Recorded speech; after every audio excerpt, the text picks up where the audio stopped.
خصوصا على أفضل رسله وسيد الأنبياء ماهر السرور والخطا منبع الجود والعطاء صاحب المقام والشفاعة واللواء الذي دنا فتدلى فكان قاب قوسين أو أدنى فأوحى إليه ربه ما أوحى محمد المصطفى أحمد المجتبى الذي كان نبيا وآدم بين الطين والماء وعلى آله وأصحابه الكرماء والشرفاء والتابعين لهم بالإحسان إلى يوم الجزاء. أما بعد فأعوذ بالله من الشيطان الرجيم. بسم الله الرحمن الرحيم. يا أهل الكتاب قد جاءكم رسولنا يبين لكم كثيرا مما كنتم تخفون من الكتاب ويعفو عن كثير قد جاءكم من الله نور وكتاب مبين. صدق الله مولانا العظيم وصدق رسوله النبي الكريم الأمين. إن الله وملائكته يصلون على النبي يا أيها الذين آمنوا صلوا عليه وسلموا تسليما. درود پاک. الصلاة والسلام عليك يا سيدي يا رسول الله وعلى آلك وأصحابك يا سيدي يا حبيب الله. الصلاة والسلام عليك يا رحمة للعالمين وعلى آلك وأصحابك يا شفيع المذنبين. الصلاة والسلام عليك يا قائد الغر المهجلين وعلى آلك وأصحابك يا إمام الأنبياء والمرسلين. صاحب سر گرامی قدر واجب الاحترام علماء کرام بزرگ اور بھائیوں، یہ محفل پاک جس میں ہمیں حاضری کا شرف حاصل ہو رہا ہے، دراصل میلاد مصطفیٰ صلی اللہ علیہ وسلم کی محفل ہے. باقی مسائل بھی کچھ ضمناً عرض کیے جائیں گے. بنیادی طور پر عظمت نبوت اور محبوب کریم علیہ الصلوۃ والتسلیم کی شان کے متعلق کچھ گزارشات پیش کی جائیں گی. دعا فرمائے اللہ رب العزت حق بیان کرنے کی توفیق عطا فرمائے اور ہم سب کو اس کے مطابق اعتقاد کی بھی اور عمل کی بھی توفیق عطا فرمائے. سب سے پہلے یہ چیز ذہن میں رہے، ہم اہل السنت والجماعت کا یہ عقیدہ ہے کہ ہر کمال کا سرچشمہ اللہ رب العزت کی ذات ہے. وجود حقیقی اس کا ہے، حیات حقیقی اس کی ہے. علم، سننا، دیکھنا، ارادہ، مشیت، کلام، تمام صفات کمال حقیقتاً اللہ رب العزت میں ہے. باقی جس میں وجود ہے اللہ کی عطا ہے، حیات ہے اللہ کی عطا ہے، علم ہے اللہ کی عطا ہے، سننے دیکھنے کی طاقت ہے اللہ کی عطا ہے، قدرت، طاقت، تصرفات کا اختیار ہے، تو یہ سب کچھ اللہ رب العزت کی عطا ہے. لہذا اس میں کسی قسم کا کوئی شک و شبہ نہ ہے نہ ہو سکتا ہے کہ محبوب کریم علیہ الصلوۃ والتسلیم ہوں، تمام انبیاء کرام علیہ الصلوۃ والسلام ہوں، اولیاء کرام ہوں، سب کے پاس جو کچھ ہے اللہ رب العزت کی عطا ہے. اللہ رب العزت کی عطا کے بغیر نہ کسی کا وجود ہے، نہ کسی میں حیات ہے، نہ کسی میں اختیار ہے، نہ حکومت ہے، نہ سلطنت ہے، نہ ہی کوئی اور کمالات ہے. سب کچھ اللہ کی عطا ہے. اب سوچنے کی بات صرف یہ ہے کہ اللہ رب العزت آیا دیتا ہے یا نہیں دیتا، دے سکتا ہے یا نہیں دے سکتا. توجہ فرمائیں، یہ گڑبڑ نہ کریں، تھوڑی سی دیر صبر کر جائیں. سوال صرف یہ ہے کہ اللہ تبارک و تعالی دیتا ہے یا نہیں دیتا ہے. یہ عقیدہ بھی پرانا ہے کہ اللہ بالکل کسی کو کچھ بھی نہیں دیتا، بڑا بخیل ہے، بڑا کنجوس ہے، مٹھیاں بند کر کے رکھتا ہے. یہ بھی بڑا پرانا عقیدہ ہے. اور اللہ رب العزت دیتا ہے، بے حد و حساب دیتا ہے، یہ بھی بڑا پرانا عقیدہ ہے. دونوں عقیدے قرآن بیان کر رہا ہے، جس کی مرضی ان میں سے جو اختیار کرے، مگر ہم نے جو عقیدہ اختیار کیا ہوا ہے وہ یہ ہے کہ اللہ دیتا ہے، دے سکتا بھی ہے اور دیتا بھی ہے، اور اس کی شان بھی یہی ہے کہ وہ دے،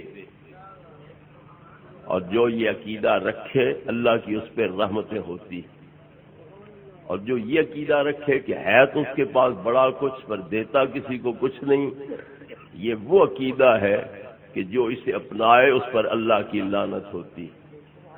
ہم تو کمزور ہیں، اللہ کی لعنت کا بوجھ نہیں اٹھا سکتے، اس لیے ہم یہ عقیدہ نہیں اپنائیں گے۔ کوئی بڑا پہلوان ہو، طاقتور ہو، یہ عقیدہ رکھ سکے، اللہ کی لعنت کا بوجھ اٹھا سکے تو اس کی مرضی۔ ہم کمزور ہیں، ہم اللہ کی لعنت کا بوجھ نہیں اٹھا سکتے، اس لیے ہم یہ عقیدہ نہیں اپنائیں گے۔ ہم وہی اپنائیں گے جس کے ذریعے اللہ کی لعنت سے بچ سکے اور اللہ کی رحمت کے حقدار بن سکے۔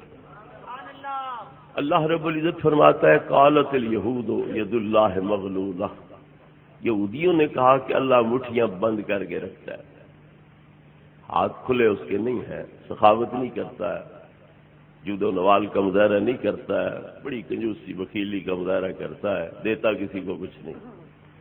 اللہ رب العزت ان پہ ناراض ہوا اور یہودیوں کو بخیل بھی بنا دیا اور ان کو لعنتی بھی بنا دیا۔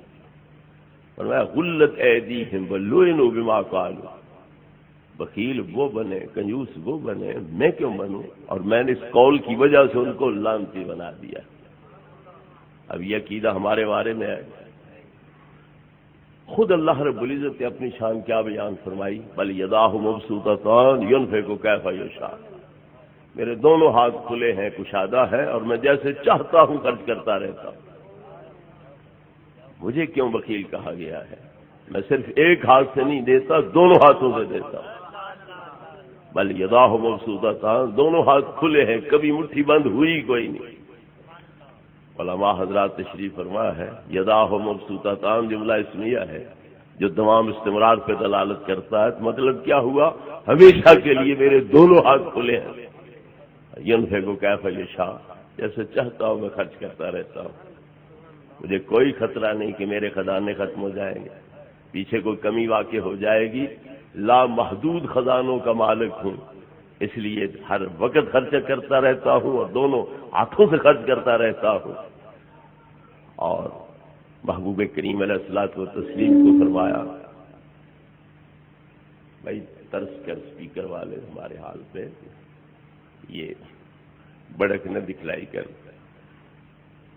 محبوب کریم علیہ الصلوۃ والتسلیم کو فرمایا کہ اے محبوب، یہودیوں نے مجھے دکھ دیا، تکلیف پہنچائی، میری شان گھٹائی، تم اپنی محبوبانہ زبان کے ساتھ میری شان بیان کرو۔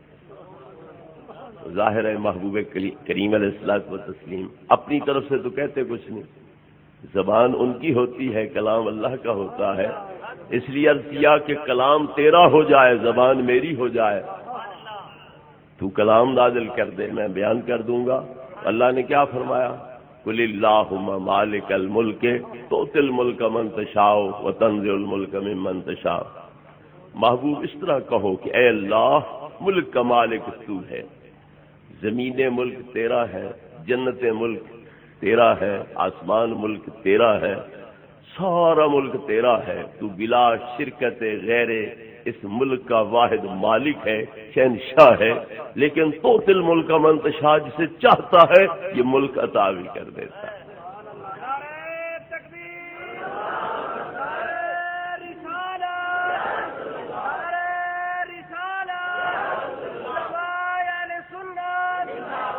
تؤتی الملک من تشاء، جسے چاہتا ہے یہ ملک عطا بھی کر دیتا ہے۔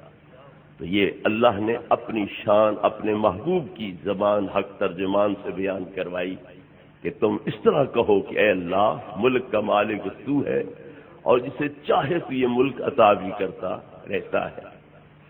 حضرت سلیمان علیہ السلام نے اللہ رب العزت سے ملک مانگا تھا، کوئی نہ، حبلی ملکن لا ينبغی لأحد من بعدی، خدایا مجھے ایسا ملک عطا کر، ایسی سلطنت عطا کر کہ میرے بعد وہ کسی کی شان کے لائق ہی نہ ہو، کسی کو وہ ملے ہی نہیں۔ یہ ملک مانگا، کیا وہ اللہ کا شریک بننا چاہتے تھے کہ تو اکیلا بادشاہ نہ رہے، میرا بھی حصہ اس میں ہونا چاہیے، مجھے بھی اپنا شریک بنا؟ وہ شریک بننے کی خواہش کر رہے تھے۔ پھر اللہ نے دیا کیوں؟ اگر ملک عطا کرنے سے وہ شریک بن سکتے تھے، حصے دار سامیوار بن سکتے تھے، تو اللہ نے ملک دیا ہی کیوں؟ لا شریک اللہ کا اپنا اعلان، واللہ الذی لا الہ الا ہو، یہ اپنا جو اعلان ہے کہ میں ہی بادشاہ ہوں، میں ہی واجب الوجود ہوں، میں ہی معبود ہوں، میں ہی صفات کمال کا مالک ہوں، اور میں ہی حقیقی بادشاہ ہوں، یہ سارے ترجمے ہیں لا الہ الا ہو کے۔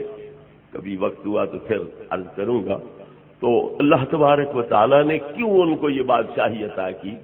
اللہ فرماتا ہے فسخرنا لہ الریح تجری بامرہ رخاء حیث اصاب والشیاطین کل بناء وغواص، ہم نے صرف چرند پرند درند پر انہیں حکومت نہیں دی، صرف انسانوں پر انہیں حکومت نہیں دی، بلکہ جنات اور شیاطین پر بھی ان کو حکومت بخشی، اور ہوا بھی ہم نے ان کے کنٹرول میں دے دی۔ وسخرنا لہ الریح، ہوا بھی ہم نے ان کے ماتحت کر دی تھی، تجری بامرہ ہی، وہ ان کے حکم سے چلتی تھی، جدھر وہ جانا چاہتے تھے، جس طرف جانے کا پروگرام ہوتا۔ ان کا ایک چھوٹا سا طیارہ تھا جس پر وہ 30 ہزار بندے بٹھا لیتے تھے تخت اپنے پر، اور ہوا کو حکم دیتے اسے اٹھاؤ اوپر، اٹھا لیتی تو پھر فرماتے چل مشرق کو، چل مغرب کو، تو غدوہا شہر ورواحہا شہر، صبح کی سیر پر جتنا وقت آپ کا لگتا ہے، آدھ گھنٹہ پون گھنٹہ، اتنے میں وہ مہینے کی راہ طے کر جاتے۔ پچھلے وقت میں یہ نعرے میں آپ مروا لوں گا جب ضرورت سمجھوں گا، مہربانی کر کے ذرا نعروں میں توقع فرمایا۔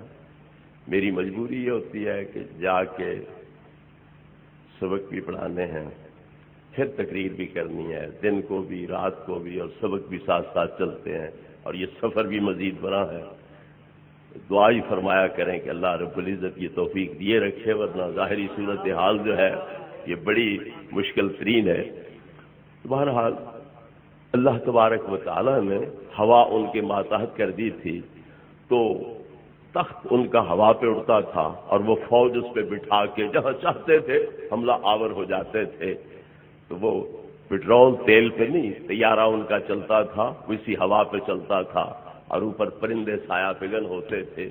تو مشرق سے مغرب تک، شمال سے جنوب تک، تمام روئے زمین پر بھی ان کی حکومت ہے، اور چرند پرند درند پر، مچھلیاں پانی کی ہوں، چیونٹیاں بلوں کی ہوں، پرندے ہوا میں اڑنے والے ہوں، جنگلی جانور ہوں، انسان ہوں، جنات شیاطین ہوں، اور ہوا، یہ ساری چیزیں اللہ نے ان کے ماتحت کر دیا۔ کیا ان دنوں میں جب اللہ رب العزت نے حضرت سلیمان علیہ السلام کو یہ سب کچھ دیا تھا، اللہ زمین سے بے دخل ہو گیا تھا؟ تو میں سے ایک بندہ زمین بیچتا ہے تو خریدار کو قبضہ دے دیتا ہے، آپ بے دخل ہو جاتا ہے، تو کیا اللہ رب العزت قبضہ حضرت سلیمان کو دے کے بے دخل ہو گیا؟ زمین پر اس کی حکومت ختم ہو گئی۔ اصلی حکومت اللہ کی ہے، اور سلیمان علیہ السلام کی بطور نائب ہے حکومت۔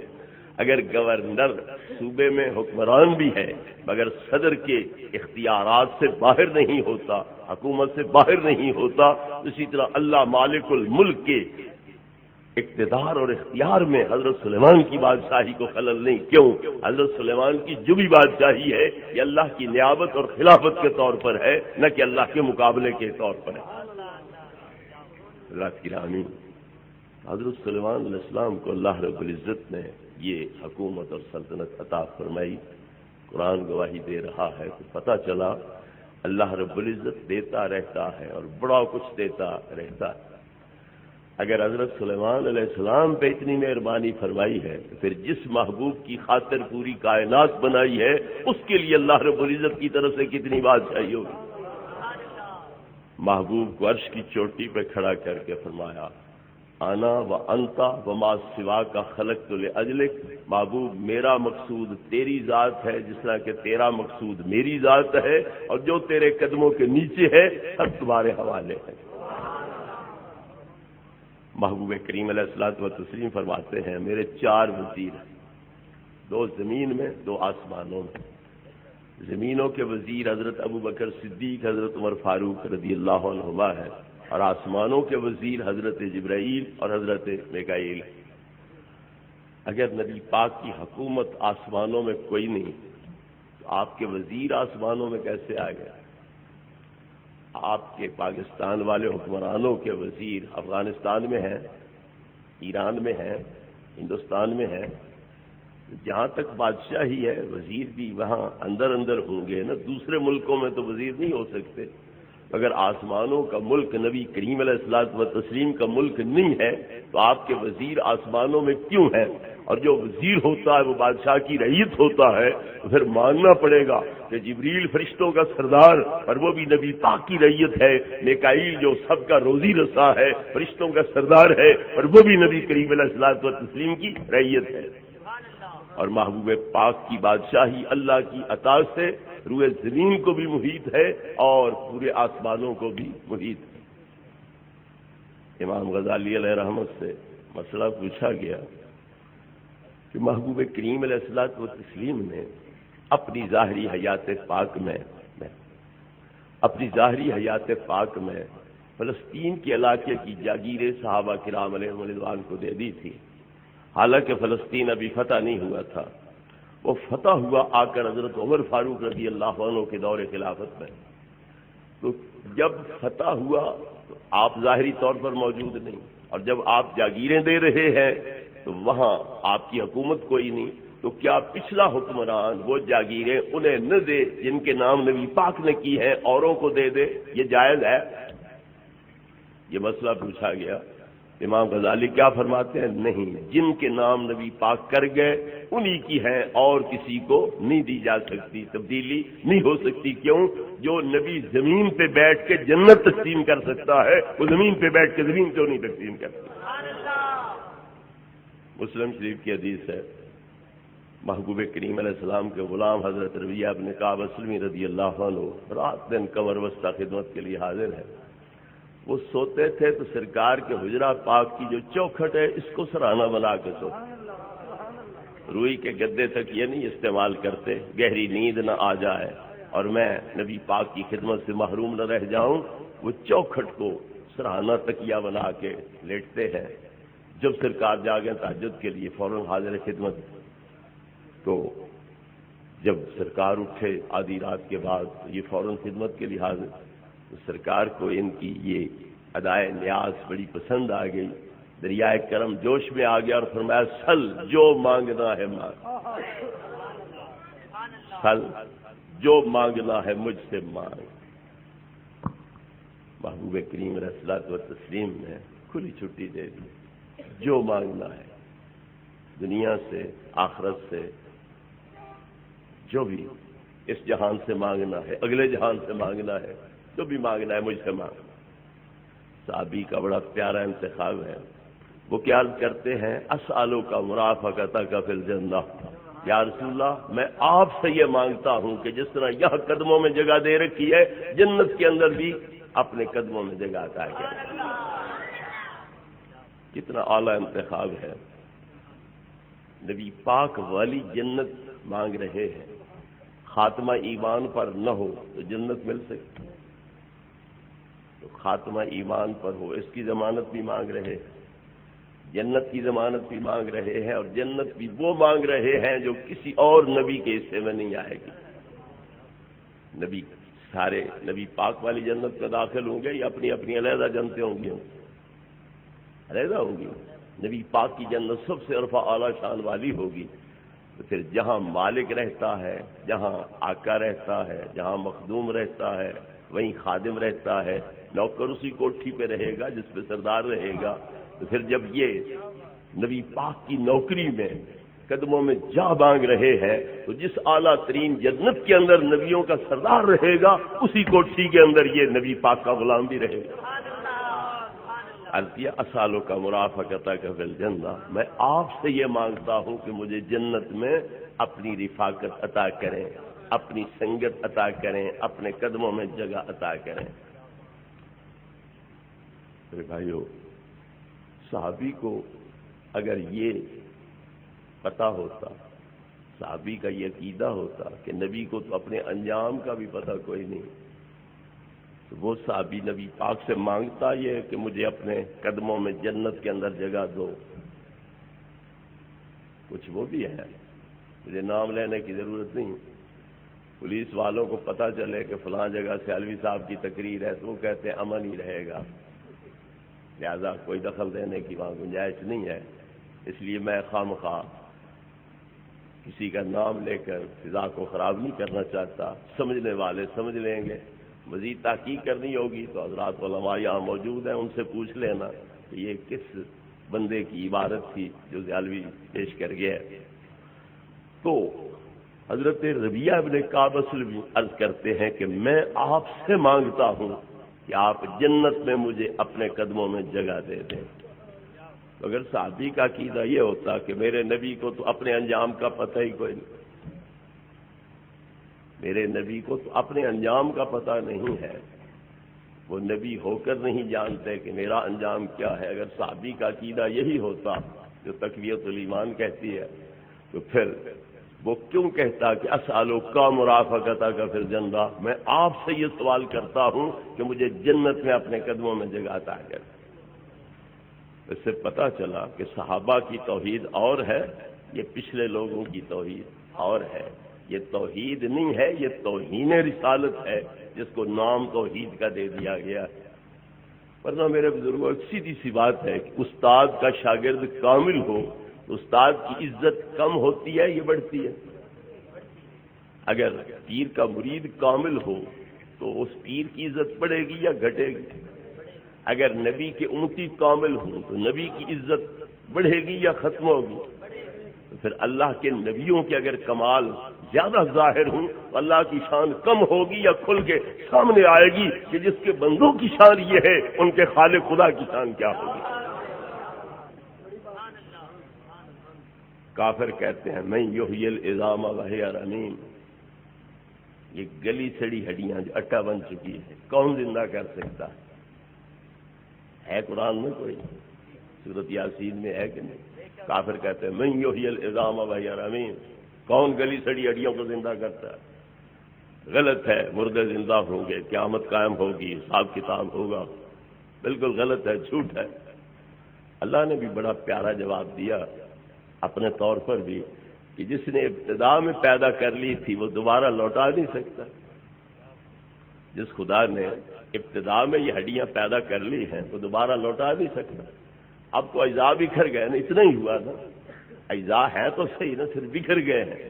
تو جو ابتداءً اجزاء بھی پیدا کر سکتا ہے، ان میں ترتیب بھی دے سکتا ہے، وہ بکھری ہوئی ترتیب کو اب دوبارہ بحال نہیں کر سکتا ہے۔ بڑا پیارا جواب دے دیا۔ لیکن اگر ایک اللہ کا بندہ اٹھ کے کہے کہ جون سا مردہ زندہ کرانا ہے میں اللہ کی دی ہوئی طاقت سے زندہ کر دیتا، تو اللہ کی شان کھل کے سامنے آئے گی۔ عیسیٰ علیہ السلام کیا کہتے ہیں؟ احیی الموتیٰ باذن اللہ، میں اللہ کے امر سے مردے زندہ کر دیتا، ذاتی پاور سے نہیں، اللہ کی بخشی ہوئی طاقت کے ساتھ میں زندہ کر دیتا۔ اگر اللہ کا ایک بندہ 100 سالہ مردے کو قم باذن اللہ کے 3 لفظ کہہ کے زندہ کر کے کھڑا کر دے، پھر اللہ کی شان میں کمی آئے گی یا اللہ کی شان کھل کے سامنے آئے گی کہ جس کے بندوں کی شان یہ ہے اس خدا کی شان کیا ہوگی؟ تو یہ بڑی غلط سوچ ہے کہ ان کی شانیں گھٹائی جائیں تو تب اللہ کی شان کھل کے سامنے آئے گی، ان کی شانیں اگر کھل کے بیان کی جائیں تو پھر اللہ کی شان میں کمی ہو جائے گی۔ اللہ کے بندوں کی شان جتنی کھل کے بیان کرو گے پتہ چلے گا کہ جس کے بندوں کی شانیں یہ ہے، اللہ کی عطا سے جن کے پاس یہ طاقتیں ہیں، یہ قوتیں ہیں، یہ علم ہے، تو پھر اس خدا کی شان کیا ہوگی جس کے بندوں کی شان یہ ہے۔ حضرت ربیعہ بن کعب اسلمی رضی اللہ تعالی عنہ عرض کرتے ہیں اسألک یا رسول اللہ، میں آپ سے مانگتا ہوں، جنت مانگ رہے ہیں اور نبی پاک سے مانگ رہے ہیں، یہ غیر اللہ سمجھ کے مانگ رہے ہیں، من دون اللہ سمجھ کے مانگ رہے ہیں کہ رسول اللہ سمجھ کے مانگ رہے ہیں؟ کیا سمجھ کے مانگ رہے ہیں؟ اگر ان کا دینا اور ہے، اللہ کا دینا اور ہے، تو پھر کیوں مانگا؟ اسألک کیوں کہا؟ میں آپ سے مانگتا ہوں۔ پتہ چلا رسول کی عطا اللہ کی عطا ہے۔ نبی پاک فرماتے ہیں اللہ یوتی و انما انا قاسم، اللہ مجھے دیتا جاتا ہے اور میں آگے بانٹتا جاتا ہوں۔ اللہ یوتی، اللہ دیتا ہے، کیا دیتا ہے یہ بھی نہیں بیان کیا۔ انما انا قاسم، میں بانٹتا ہوں، کیا بانٹتا ہوں یہ بھی بیان نہیں کیا۔ کیوں؟ نہ اس کے دینے کی حد ہے نہ میرے بانٹنے کی حد ہے۔ وہ بھی بے حد و حساب دیتا ہے اور میں تقسیم بھی بے حد و حساب کرتا ہوں۔ دیتا وہ ہے، میں بانٹتا ہوں، تقسیم کرتا ہوں۔ لہذا رسول اللہ اور ہے، من دون اللہ اور ہے۔ من دون اللہ وہ ہے جو خدا سے دور کرے، اور رسول اللہ وہ ہے جو خدا کے قریب کرے، جو خدا سے واصل کرے، وہ رسول اللہ۔ تو صحابی کو سرکار فرماتے ہیں سل مانگ، اگر آپ نے کہا ہوتا خدا سے مانگ تو وہ اسالو کا کیوں کہتا، اسال اللہ کہتا۔ پتہ چلا نبی پاک نے بھی اسے کیا فرمایا تھا، سل مجھ سے مانگ۔ تو صحابی نے آپ سے مانگا، اسالو کا مرافقتک فی الجنہ، مجھے جنت میں اپنی رفاقت، اپنی سنگت، اپنی میت، اپنے قدموں میں جگہ عطا کر۔ نبی کریم علیہ الصلوۃ والتسلیم فرماتے اب غیر ذالک، یہ چاہیے یا کچھ اس سے بہتر چیز، یہ چاہیے یا اس سے بھی کوئی اچھی چیز۔ مگر صحابی کیا کہتا ہے، ہو ذاک یا رسول اللہ، میرا مدعا تو یہی ہے، تم مل گئے، تمہارے قدموں میں جنت میں جا مل گئی تو اور کیا چاہیے۔ اس سے علماء کرام نے یہ نتیجہ اخذ کیا کہ اللہ کی عطا سے دونوں جہان کے خزانے نبی کریم علیہ السلام کے حوالے ہیں، اور جس کو چاہیں، جتنا چاہیں، جس وقت چاہیں، اللہ کی اجازت سے آپ عطا فرما سکتے ہیں۔ از اطلاق سوال کے فرمود سل اے بے خواہ و تخصیص نہ کر و مطلوب خاص، معلومی شبد کے کار ہما و دست ہمت و کرامت اوس، ہر چہ خواہد و ہر کرا خواہد بزن پروردگار خود بدہد۔ مطلقاً کہہ دیا مانگ، تو اس سے پتہ چلتا ہے کہ اللہ رب العزت نے اپنے تمام خزانے محبوب کریم علیہ الصلوۃ والتسلیم کے حوالے فرما دیے ہیں کہ آپ جو چاہیں، جس کو چاہیں، اللہ رب العزت کی عطا سے دے سکتے ہیں۔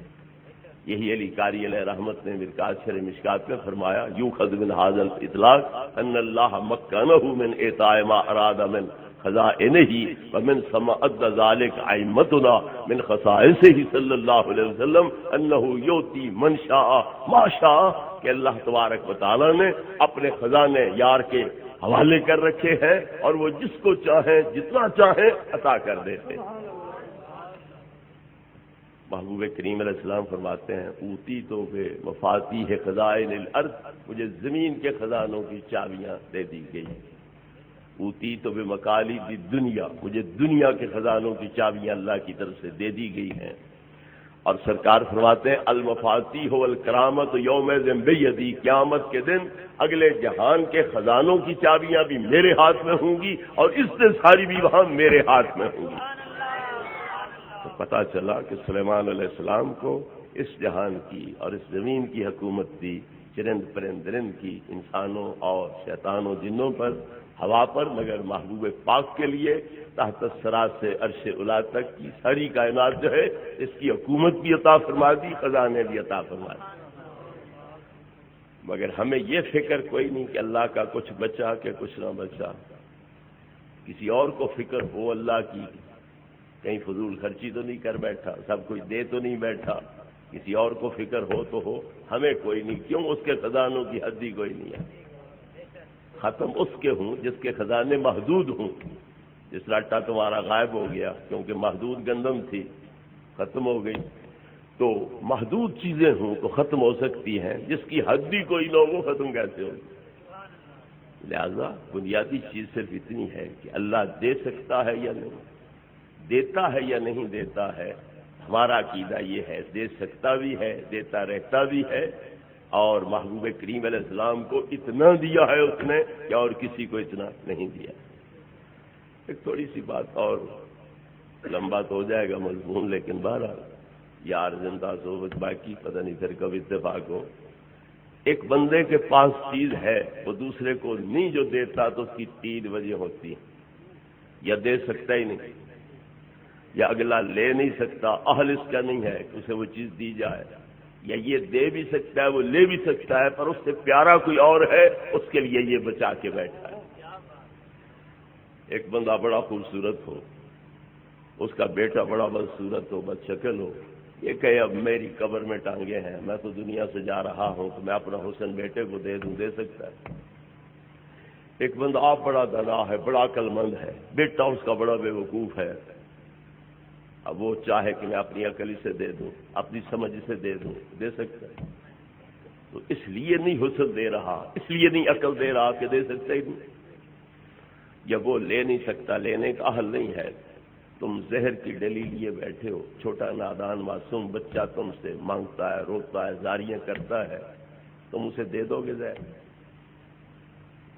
بچے چھوٹے کو جو چیز ملے منہ میں ڈالتا ہے، وہ زہر منہ میں ڈالے گا تو مر جائے گا، تو یہ اس کی دشمنی ہے یا اس کے ساتھ محبت ہے؟ تو تم اسے زہر دو گے، حوالے اس کے کرو گے؟ تو تم دے تو سکتے ہو، مگر وہ اس قابل نہیں کہ اس کے حوالے یہ چیز کی جائے، اسے کیا پتا یہ کتنی خطرناک ہے، تو تم اسے دے کے اس کو مارنا تو نہیں چاہتے، اس لیے نہیں دیتے۔ تیسری صورت یہ ہے کہ تم دے سکتے ہو، وہ لے سکتا ہے، بڑی قیمتی چیز ہے، پیاری چیز ہے، اعلیٰ چیز ہے، تم دے سکتے ہو، وہ لے سکتا ہے، لیکن اس سے کچھ زیادہ محبوب ہستی موجود ہے، اگر تم اسے دیتے ہو تو وہ محروم رہتی ہے، اس لیے تم کہتے ہو اس کی خیر ہے میں اس بڑے محبوب کو دوں گا۔ تو پھر اللہ دے سکتا ہے یہ اختیارات کے نہیں؟ جب دے سکتا ہے تو محبوب پاک لے سکتے ہیں کہ نہیں؟ جب وہ لے بھی سکتے ہیں، اللہ دے بھی سکتا ہے، اور ان سے بڑھ کر پیارا بھی کوئی نہیں، تو اللہ پھر بچا کے اور کس کے لیے رکھے گا؟ آسماں خان زمیں خان زمانہ مہمان، صاحب خانہ لقب کس کا ہے تیرا تیرا۔ اللہ رب العزت نے یہ خزانے محبوب پاک کے حوالے کیے، اور ان کے ہاتھوں سے ہر ایک کو اس کی حیثیت کے مطابق نبی پاک صلی اللہ علیہ وسلم تقسیم فرما رہے ہیں۔ یہ ہمارا عقیدہ ہے، یہ ہمارا نظریہ ہے کہ جو کچھ آپ کے پاس ہے وہ اللہ کی عطا ہے، لیکن ہمارا عقیدہ یہ نہیں کہ اللہ بخیل ہے، کنجوس ہے، کسی کو دیتا کچھ نہیں ہے۔ ہمارا عقیدہ یہ ہے کہ وہ دیتا رہتا ہے، اور جتنا بھی دے دے مخلوق کو اس کے خزانوں میں کمی واقع ہو سکتی ہی نہیں ہے، اور محبوب سے بڑھ کر اسے نہ کوئی پیارا ہے اور نہ ہی کسی اور کو وہ آپ کی نسبت زیادہ عطا کرے گا۔ اس لیے جتنا نبی پاک کو اس نے عطا کیا ہے اتنا اور کسی کو بھی نہیں عطا کیا۔ حضرات گرامی، محبوب پاک صاحب الاولاق صلی اللہ تعالی علیہ وسلم کا میلاد ہم بیان کرتے ہیں۔ کیوں بیان کرتے ہیں؟ اس میں بھی سب سے بنیادی حکمت کیا ہے کہ توحید کی جڑیں لوگوں کے ذہنوں میں مضبوط راسخ ہو جائیں، کیونکہ نبی پاک کسی سے پیدا ہو رہے ہیں اور کوئی ان سے پیدا ہو رہا ہے۔ آپ کی امی ہے، ابا ہے، ددیال ہے، ننیال ہے، تو یہ سارا سلسلہ آبا و اجداد کا ہے، برادری کنبہ رشتہ داری ہے۔ پھر آپ نے شادیاں فرمائیں، آپ کی آگے اولادیں پیدا ہوئیں، تو نبی کریم علیہ السلام کسی کی اولاد بھی ہے اور کوئی ان کی اولاد بھی ہے، تو پھر توحید کی جڑیں مضبوط ہوئیں کہ کوئی نہ، شرک کی جڑیں کٹیں یا کوئی نہ، کہ اللہ تو لم یلد ولم یولد ہے، نہ کسی کا باپ ہے، نہ کسی کا بیٹا ہے، نہ کسی کو اس نے جنم دیا، نہ کسی نے اس سے جنم پایا، اور نہ ہی اس کی کوئی برادری ہے، نہ کنبہ ہے، نہ رشتہ داری ہے۔ تو پھر میلاد اس لیے مناتے ہیں کہ محبوب کریم علیہ الصلوۃ والتسلیم کا مخلوق ہونا واضح ہو جائے، اور توحید کی جڑیں جو ہیں وہ لوگوں کے ذہنوں میں مضبوط ہو جائیں، دل دماغ میں راسخ ہو جائیں، اور شرک کی جڑیں جو ہیں وہ کٹ جائیں اور نیست و نابود ہو جائیں۔ حضرات گرامی، ساتھ ہی ساتھ میلاد بیان کرنے کا فلسفہ کیا ہے؟ آپ حضرات اچھی طرح جانتے ہو کہ جو بچہ پیدا ہو کے گوڑے میں ہو تو وہیں سے پتہ لگ جاتا ہے کہ یہ نیک بخت ہے، سعادت مند ہے، یمن برکت والا ہے، یہ بدبخت ہے، منحوس ہے، شوم ہے، یہ گوڑے سے ہی پتہ چل جاتا ہے کہ ہم میلاد اس لیے بیان کرتے ہیں تاکہ برکتیں یہ ولادت کے وقت والی بچپنے والی پتہ چلے تو پھر اندازہ کیا جا سکے کہ جب قدم زمین پہ رکھ رہے ہیں تو برکتیں یہ ہیں، شانیں یہ ہیں، مرتبے مقام یہ ہیں، تو جب عرش اعظم بھی ان کی راہ کی گرد بن کے رہ جائے گا تو اس وقت نبی پاک کی شان کیا ہو۔ محبوب پاک صلی اللہ علیہ وسلم پیدا ہوتے ہیں تو نور پھیلاتے ہوئے آتے ہیں۔ قد خرج منی نور اضاء لی منہ قصور الشام۔ حضرت آمنہ فرماتی ہیں کہ مجھ سے ایسے نور برآمد ہوئے کہ جن کی بدولت میں نے حجرے میں بیٹھے ہوئے شام کے محل اپنی آنکھوں سے دیکھ لیے۔ اور نبی کریم علیہ الصلوۃ والتسلیم نے بھی تصدیق فرمائی، حضرت آمنہ کے ارشاد کی۔ آپ فرماتے ہیں ورویا امی التی رات حین وضعتنی وقد خرج منہا نور اضاء لہا منہ قصور الشام۔ میں دعائے خلیل بھی ہوں، عیسیٰ روح اللہ کی بشارت بھی ہوں، اور میں اپنی امی جان کا وہ نظارہ بھی ہوں کہ جو انہوں نے میری ولادت کے وقت دیکھا کہ ان سے ایک ایسا نور برآمد ہوا جس کی بدولت انہوں نے شام کے محل حجرے میں بیٹھے ہوئے اپنی آنکھوں سے دیکھ لیے۔ ذرا اندازہ کریں، 14ویں کا چاند ہو، آپ کمرے کے اندر نہیں، حجرے کے اندر نہیں، چھت پہ بھی چڑھ جائے، مسجد کی چھت پہ چڑھ کے کھڑے ہو جائے، یہ چک سارا بھی آپ کو نظر آ جائے، آدھے میل سے آگے تمہاری نظر 14ویں کے چاند میں بھی کام کر سکے گی۔ دن دوپہر پہ ہو، مسجد کی چھت پہ کھڑے ہو جائے تو فیصل آباد نظر آ جائے گا، گجرا شہر نظر آ جائے گا، اور چیچا بتنی وغیرہ نظر آ جائیں گے۔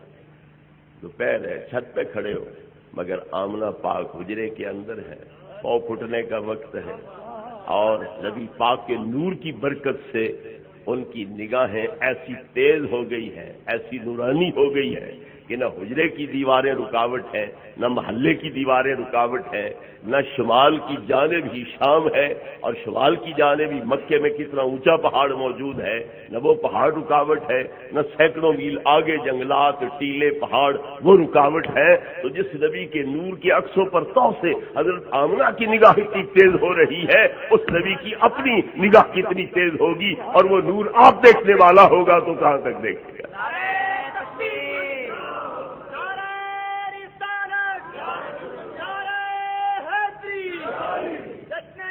میرے بزرگوں بھائی، حضرت سیدہ آمنہ نے کیا فرمایا؟ قد خرج منی نور اضاء لی منہ قصور الشام۔ میرے لیے اس نور کی برکت سے شام کے محل روشن ہو گئے۔ حجرے کی دیواریں رکاوٹ بنی، محلے کی دیواریں رکاوٹ بنی، پہاڑ رکاوٹ بنی۔ اب کوئی کہے کہ نبی کو دیوار کے پیچھے کا پتہ نہیں، بے ادبی ہے کوئی، گستاخی ہے کوئی؟ جھگڑا یہ ہے، بنیادی اختلاف اگر ہے تو یہ ہے، نہ کسی نے ہمارا باپ دادا قتل کیا ہے کہ ہمیں وہ ناراضگی ہو، نہ کوئی ہمارے مربع ضبط کیے ہیں کہ ہمیں وہ ناراضگی ہو۔ ہمیں اگر کوئی اختلاف ہے ان سے تو ان گستاخیوں کی وجہ سے، اگر وہ آج طائب ہو جاتے ہیں ہمارے بھائی، میں کوئی اختلاف نہیں۔ محبوب پاک صلی اللہ علیہ وسلم کے بارے میں کہنا کہ نبی کو دیوار کے پیچھے کا علم نہیں، جبکہ جس کی آنکھوں پر نبی پاک کے نور کا عکس پڑ گیا ہے، اس کے دیکھنے کی شان یہ ہے کہ نہ حجرے کی دیواریں رکاوٹ، نہ محلے کی دیواریں رکاوٹ، نہ پہاڑ مکے والے رکاوٹ، نہ راہ کے پہاڑ جنگلات ٹیلے رکاوٹ، نہ رات کی جو بقایا تاریکی ہے وہ رکاوٹ ہے۔ تو جن کی آنکھوں پر نبی پاک کے نور کا عکس پڑ رہا ہے، اگر ان کے دیکھنے کی یہ شان ہے تو خود نبی پاک والے اپنے نور کے دیکھنے کی شان کیا ہے؟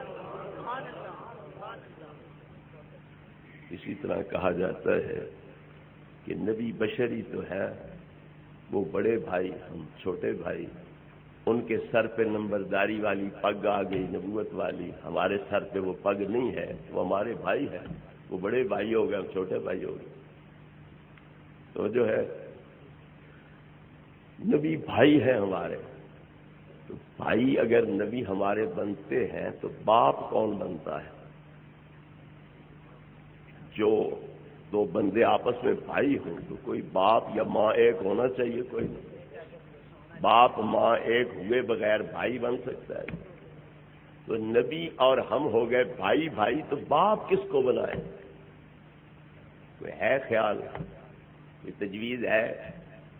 مرزا قادیانی کو باپ بنا لیں، مسلمہ کذاب کو باپ بنا لیں، اسود انسی کو باپ بنا لیں، یا دجال کو باپ بنا لیں، کس کو باپ بنائے؟ کوئی ہے ہوش؟ اللہ فرماتا ہے وَأَزْوَاجُهُ أُمَّهَاتُهُمْ، میرے نبی کی بیویاں مومنوں کی مائیں ہیں۔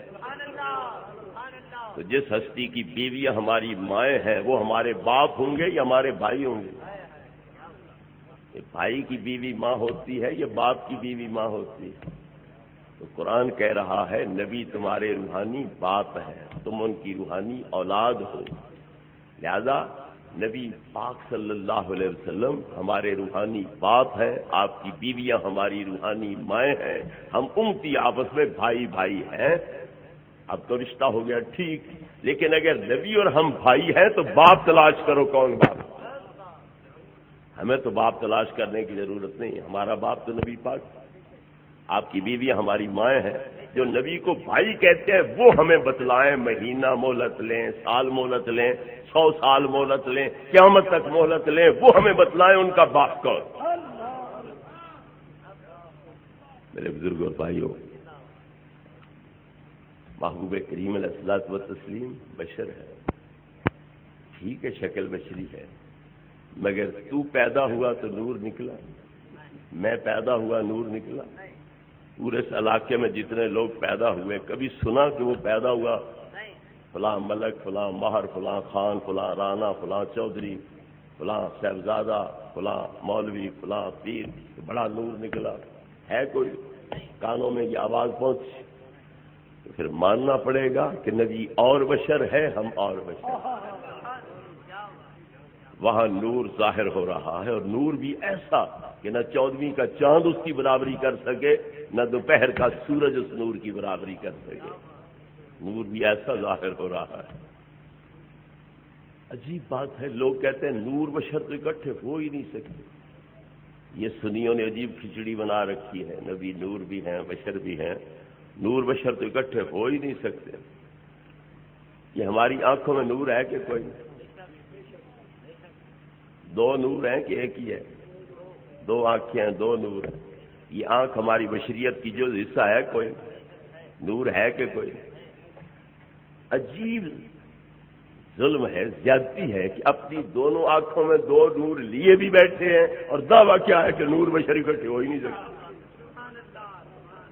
دھاندلی ہے کوئی؟ زیادتی ظلم ہے کوئی نہیں؟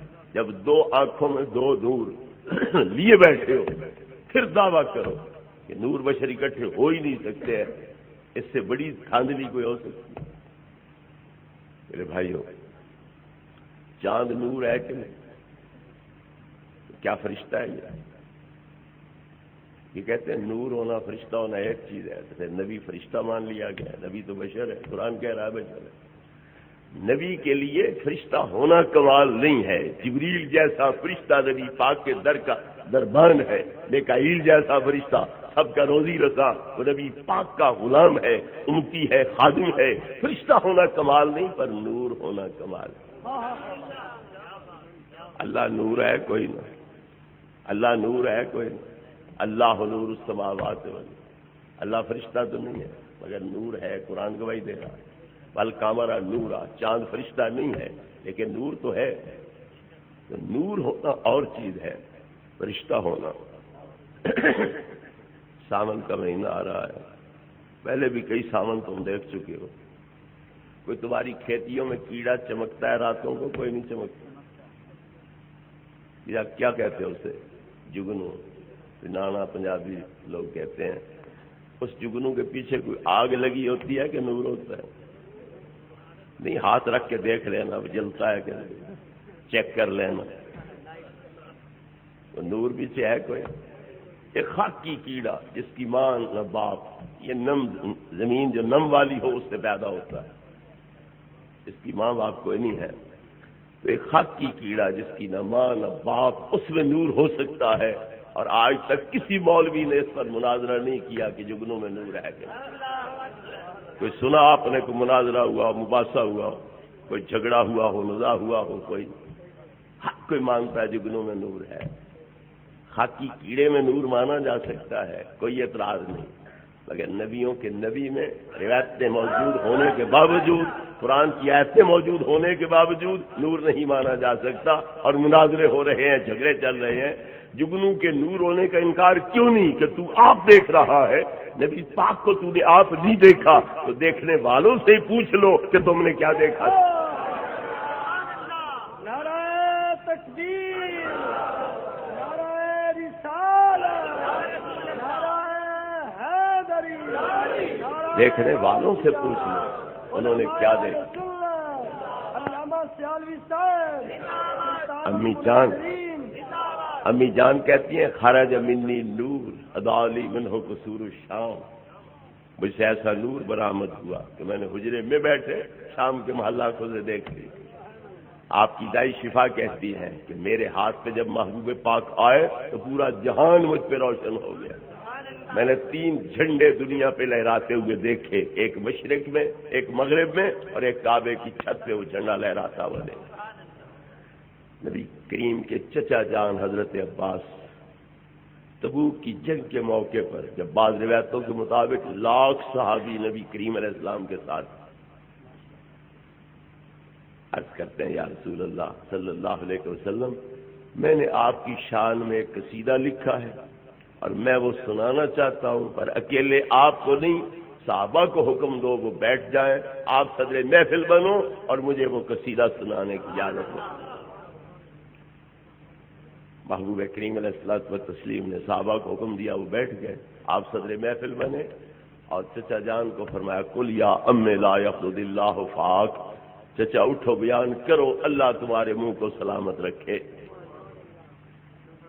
اب وہ شروع کرتے ہیں، من قبلھا طبت فی الظلال وفی مستودع حیث یخطف الورق، یا رسول اللہ صلی اللہ علیہ وسلم، دنیا میں آنے سے پہلے آپ جنت کے درختوں کی چھاؤں میں وہاں سیریں کرتے تھے جہاں حضرت آدم و حوا سیریں کیا کرتے تھے۔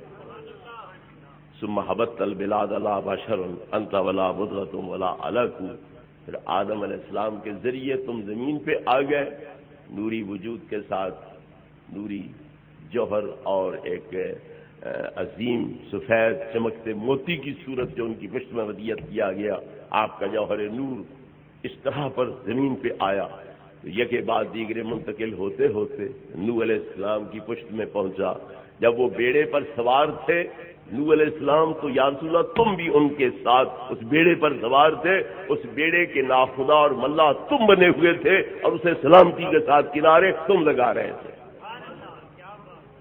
بل نطفۃ ترکب السفینہ وقد الجم نصرا واہلہ الغرق، جب لوگوں کے جھوٹے خدا بھی غرق ہو رہے تھے، ان کے پجاری بھی غرق ہو رہے تھے، حضرت نوح کا بیڑا کیوں تیر رہا تھا، وہ کیوں نہیں ڈوب رہا تھا، وہ کیوں نہیں تباہ ہو رہا تھا کہ یا رسول اللہ تم اس کے ناخدا بنے ہوئے تھے، تم اللہ بنے ہوئے تھے۔ ابراہیم علیہ السلام میں آپ کا نور پہنچا، ان کو آگ میں جھونکا گیا تو آگ نے وہاں اثر نہیں کیا، ان کا بال بھی ٹیڑھا نہیں کیا، کیوں؟ ورت نار الخلیل مقتدما فی صلبہ انت کیف یحترق، تم چھپ کے ابراہیم علیہ السلام کی پشت میں آگ میں پہنچ چکے تھے، جہاں تم پہنچ جاؤ وہاں آگ اثر انداز کیسے ہو سکے؟ یا برد نار الخلیل و یا سبب عصمت النار وہی تحترق، ابراہیم علیہ السلام کی نار کو گلزار بنانے والے ہو تو تم، ان کی جان کی حفاظت کے ضامن ہو تو تم، تمہاری وجہ سے وہ محفوظ رہے۔ بیان کرتے کرتے آخر میں کیا فرمایا؟ وانت لما ولدت اشرقت الارض وضاعت بنورک الافق، یا رسول اللہ صلی اللہ علیہ وسلم، جب تم پیدا ہوئے تو تمہارے ساتھ ایسا نور ظاہر ہوا کہ جس سے صرف زمین ہی روشن نہیں ہوئی، آسمان کے کنارے بھی جگمگا اٹھے اس سے۔ لاکھ صحابی میں سے کسی نے اعتراض نہیں کیا، لاکھ صحابی میں سے کسی نے اعتراض نہیں کیا کہ غلط کہہ رہے ہو، بھتیجے کے حق میں مبالغہ کر رہے ہو، حد سے تجاوز کر رہے ہو۔ نبی پاک آپ بیٹھے ہیں، آپ اعتراض نہیں کرتے کہ چچا غلط کہہ رہے ہو، میں کب تھا جنت میں، کب تھا حضرت آدم کے ساتھ جب وہ اترے، کب تھا حضرت نوح کے ساتھ بیڑے پر، کب تھا ابراہیم کے ساتھ آگ میں، غلط کہہ رہے ہو؟ نہیں، نبی کریم علیہ الصلوۃ والتسلیم کی موجودگی میں جو کچھ بیان کیا جا رہا ہو یہ حدیث تقریری بن جاتی ہے کہ نبی پاک کی اس پہ مہر تصدیق ہے، ورنہ کوئی غلط بات کرے تو نبی کا فرض ہے کہ اسے ٹوک کے اس کی اصلاح کرے، درستی کرے۔ آپ نہیں اعتراض کر رہے ہیں تو گویا آپ کی طرف سے مہر تصدیق ہو گئی اور لاکھ صحابی کا اتفاق بھی ثابت ہو گیا، اجماع بھی ثابت ہو گیا۔ اور یہ بات یاد رہے کہ ہمارے نزدیک شریعت کی دلیلیں 4 ہیں، لیکن اعمال کے اندر 4 ہیں، عقائد کے اندر 3 دلیلیں ہیں، کتاب، سنت، اجماع، اور اعمال کے اندر کتاب بھی، سنت بھی، اجماع بھی اور قیاس بھی، یہ 4 دلیلیں ہیں اعمال کے لحاظ سے۔ اور اجماع کی اہمیت کیا ہے؟ قرآن کہتا ہے وَيَتَّبِعْ غَيْرَ سَبِيلِ الْمُؤْمِنِينَ نُوَلِّهِ مَا تَوَلَّىٰ وَنُصْلِهِ جَهَنَّمَ وَسَاءَتْ مَصِيرًا، جو مومنین کی راہ چھوڑ کے دوسری راہ پہ چلے گا ہم اس کی رسی اس کے گلے میں لپیٹ دیں گے، شتر بے مہار بنا دیں گے اور پھر اسے دوزخ کا ایندھن بنا دیں گے۔ یہ قرآن میں آیت ہے کوئی نہ، یتبع غیر سبیل المؤمنین نولہ ما تولیٰ ونصلہ جہنم وساءت مصیرا۔ یہ ذرا ذہن میں رہے بات۔ ایک فریق وہ ہے جو کہتا ہے بس حدیث پہ عمل کرو، قرآن کو بھی نہیں مانتا۔ ایک جگہ میں نے تقریر کی، میں نے کہا قرآن کہہ رہا ہے اذا قرئ القرآن فاستمعوا له وانصتوا لعلکم ترحمون، جب قرآن پڑھا جا رہا ہو تو چپ کر کے سنا کرو، چپ بھی رہے کرو اور کان لگا کے سنا بھی کرو تاکہ تم پر رحم کیا جائے۔ اب امام صاحب اونچی اونچی قرات کر رہے وہ فجر میں، مغرب میں، عشاء میں، مقتدی اپنی پڑھتے چلے جا رہے ہو، نہ چپ کی نہ کان لگا کے سنا، امام کے اونچے پڑھنے کا فائدہ؟ جب مقتدیوں نے سننا ہی کوئی نہیں، امام صاحب کیا پڑھ رہے ہیں کیا نہیں پڑھ رہے ہیں، انہوں نے اپنی پڑھنی ہے، پھر امام کے اونچے پڑھنے کا کوئی فائدہ ہے؟ بلکہ 5-10 بندے قرآن اپنا اپنا پڑھ رہے ہو سامنے، ایک بندہ اونچا پڑھے تو دوسروں کی قرات میں خلل پڑے گا کوئی؟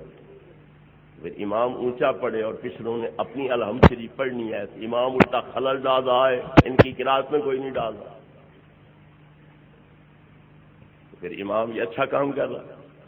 جب اسے پتہ ہے، تسلی ہے کہ میرے مقتدیوں نے بھی الحمد شریف پڑھنی ہے تو اونچا کیوں پڑھتا ہے؟ ان کی قرات میں مداخلت کیوں کر رہا؟ اور اگر امام جو ہے وہ پڑھ کے چپ کر جائے، بعد میں پھر یہ پڑھے، پھر امام ان کا انتظار کر رہا ہے، امام مقتدی بن گیا، یہ امام بن گیا، امام ان کے تابع ہو گیا، پھر یہ امام بنے وہ ان کا مقتدی ہو گیا۔ یہ میں نے مسئلہ بیان کیا کہ اگر امام کو پتہ ہے کہ مقتدی میرے جو ہیں انہوں نے الحمد شریف پڑھنی ہے تو میں اونچی پڑھوں گا تو خلل پڑے گا ان کی قرات میں، تو اسے نہیں پڑھنی چاہیے، اور اگر پڑھتا ہے تو وہ دھاندلی کر رہا ہے، زیادتی کر رہا ہے، اپنے مقتدیوں کی قرات میں خلل ڈال رہا ہے۔ اور جب مقتدیوں کو پتہ ہے کہ امام ہمیں سنانے کے لیے اونچی پڑھ رہا ہے تو امام کے حق میں بے حیائی ہے کہ نہیں کہ وہ انہیں سنانے کے لیے اونچی پڑھ رہا ہے اور یہ سنتے ہی کوئی نہیں؟ میں تقریر آپ کے لیے کر رہا ہوں، آپ میری سنیں ہی کوئی نہ، پھر میرا تقریر کرنا یہ غلط ہوگا کہ میری اگر سنتا کوئی نہیں تو میں بولتا رہوں تو ٹھیٹ پن ہوگا۔ اگر آپ سنو گے تو میں بیان کرنے کا حق رکھتا ہوں، اگر تم سنو ہی نہ، اپنی تم نے باتیں کرنی ہیں تو میں درمیان میں مداخلت کر رہا ہوں تو میری مداخلت بے جا بنے گی۔ تو امام مقتدیوں کو سنانے کے لیے اونچی پڑھتا ہے، مقتدی سنتے ہی کوئی نہیں، تو یہ امام کی یہی قدر ہونی چاہیے کہ اس کی سنے ہی کوئی نہیں، اور مقتدیوں نے اپنی پڑھنی ہے تو امام اچھا امام ہے کہ ان کے قرات میں مداخلت کر رہا ہے، انہیں خراب کر رہا ہے، پڑھنے ہی نہیں دیتا ہے۔ اور اگر امام ہر آیت پر رکتا جائے تاکہ پچھلے پڑھ لے تو امام کی لگام پچھلوں کے ہاتھ میں ہو گئی، بھلا امام ہے کہ لگام ہے پچھلوں کے ہاتھ میں ہے، رک گئی امام ہمیں پڑھنے دے، خیر ہمیں پوری کرنے دے، یہ کیا امامت ہے؟ بہرحال یہ میں نے مسئلہ بیان کیا تو ایک جماعت آ گئی، چالوی صاحب آپ کی باقی تقریر تو ٹھیک تھی مگر یہ جو تم نے کہا ہے اس پر ہمیں اعتراض ہے۔ میں نے کہا بھائی تم جھگڑتے ہو تو جھگڑو، میرا تو جھگڑا کوئی نہیں ہے۔ میں نے آیت پیش کی تھی اذا قرئ القرآن فاستمعوا له وانصتوا، جب قرآن پڑھا جائے تو کان لگا کے سنو بھی صحیح اور چپ بھی رہو۔ یہ آیت قرآن میں ہے کہ کوئی نہ؟ کہا آیت ہے۔ ترجمہ آتا ہے؟ آتا ہے۔ پھر مانتے نہیں؟ ہم نہیں مانتے۔ جو مولوی تھا ان کا وہ کہہ بیٹھا کہ میں نہیں مانتا ہوں، باقی جو ہے انہیں شرم آ گئی کہ ہم قرآن کے منکر بنے بیٹھے ہیں۔ پہلے ہم اہل حدیث ہیں کہ ہم قرآن کے منکر بنے بیٹھے ہیں، اصل تو قرآن ہے، حدیث تو تفسیر ہے قرآن کی، تو جو اصل ہے ہم اس سے انکار کیے بیٹھے ہیں۔ لہذا یہ قرآن پہلی دلیل، اگر کوئی روایت قرآن کے خلاف آئے گی تو ہم تطبیق کی کوشش کریں گے، ہو گئی تو ٹھیک، نہیں تو روایت ضمنی ہے، راویوں کے ذریعے ثابت ہے، قرآن قطعی ہے، قرآن کو مقدم رکھیں گے اس روایت کی نسبت۔ اس کے بعد قرآن کے بعد حدیث دلیل ہے، اور حدیث میں بھی ہے لا قراءۃ مع الامام فی شیء، حضرت زید بن ثابت جس نے قرآن جمع کیا ہے وہ ہستی کہہ رہی ہے کہ امام کے ساتھ مقتدی کے لیے کوئی قراءت نہیں ہے، وہ کہہ رہے ہیں۔ اور نبی پاک کا فرمان ہے اذا کبر فکبروا واذا قرأ فانصتوا واذا رکع فارکعوا، امام تکبیر کہے تو تم تکبیر پیچھے کہو، وہ قرأت کرے تو تم چپ رہو، وہ رکوع میں جائے تو تم رکوع میں جاؤ۔ تو نبی پاک کا فرمان بھی ہے کہ امام قرأت کرے تو تم چپ رہو۔ ایک اور مسئلہ ذہن میں رکھو، امام رکوع میں جا چکا ہے، تم آ کے اس رکعت میں شامل ہو گئے، رکوع میں، وہ رکعت ہو گئی کوئی؟ رکوع میں امام کے ساتھ شامل ہو گئے، رکعت ہو گئی کوئی؟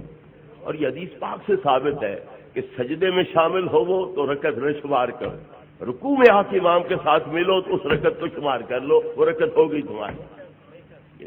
یہ ایسی بات نہیں ہے، یہ نبی پاک کی حدیث ہے، فرمان ہے۔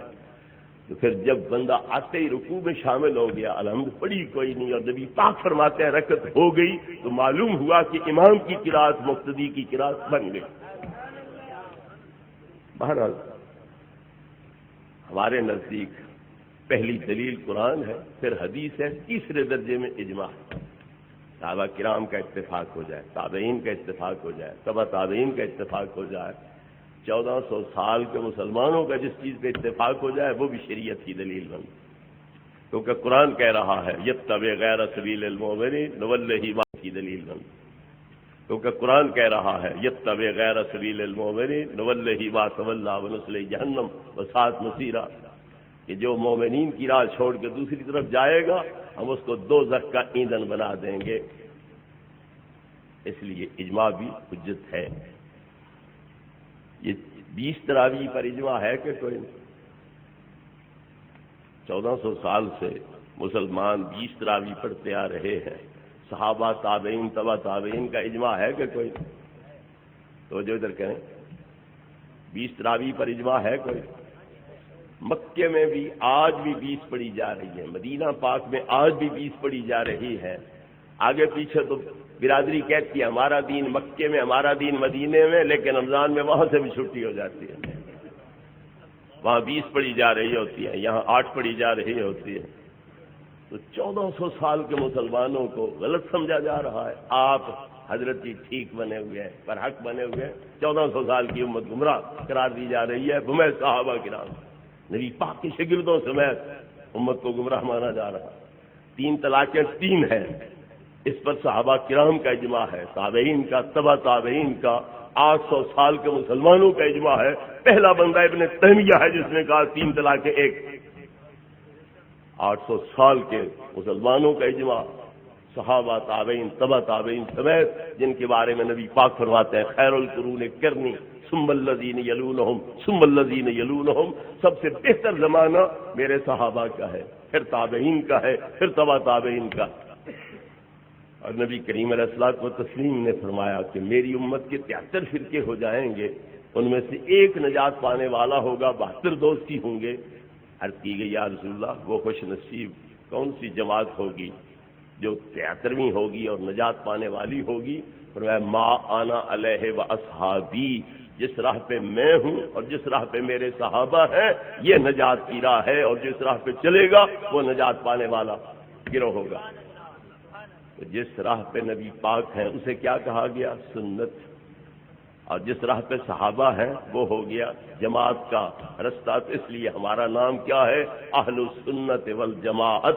نبی پاک کا قول فعل عمل طریقہ اس والے اور صحابہ کی جماعت کا جو طریقہ ہے اس والے ہم اہل سنت ہیں. اور نبی پاک نے نجات پانے والے فریق کی یہ نشانی بیان کی ہے، ما انا علیہ واصحابی. جس راہ پہ میں ہوں یا میرے صحابہ ہیں وہ ہدایت کی راہ ہے. تو میرے صحابہ نے 20 تراویح پڑھی ہیں، تابعین تبع تابعین نے 20 پڑھی ہیں. تو جو اسے غلط کہتے ہیں یہ صحابہ کی راہ پہ ہیں. صحابہ نے 3 طلاق کو 3 قرار دیا ہے، تو جو اسے غلط کہتے ہیں 3 کو 1 بنا دیتے ہیں وہ صحابہ کی راہ پہ ہیں. تو پھر جو نبی پاک نے نجات کی راہ بیان کی ہے، نجات پانے والوں کی جو علامت بیان کی ہے وہ موجود ہے. بہرحال اجماع صحابہ بھی ہمارے نزدیک حجت ہے، دلیل شرع ہے. تو لاکھ صحابی نبی پاک کے پاس موجود ہے، خود نبی پاک موجود ہے. اور حضرت عباس یہ عقیدہ بیان کر رہے ہیں، انت لما ولدت اشرقت الارض وضاءت بنورک الافق. یا رسول اللہ صلی اللہ علیہ وسلم، جب آپ پیدا ہوئے تو آپ کے نور سے صرف زمین ہی نہیں چمک اٹھی تھی بلکہ آسمان کے کنارے بھی جگمگا اٹھے. اجماع سے بھی ثابت، نبی پاک کی تقریر سے بھی، مہر تصدیق سے بھی یہ عقیدہ برحق ثابت ہو گیا. اور قرآن بھی کہہ رہا ہے قد جاءکم من اللہ نور، تمہارے پاس میں اللہ کی طرف سے نور آ گیا. اور فرمایا داعیا الی اللہ باذنہ وسراجا منیرا.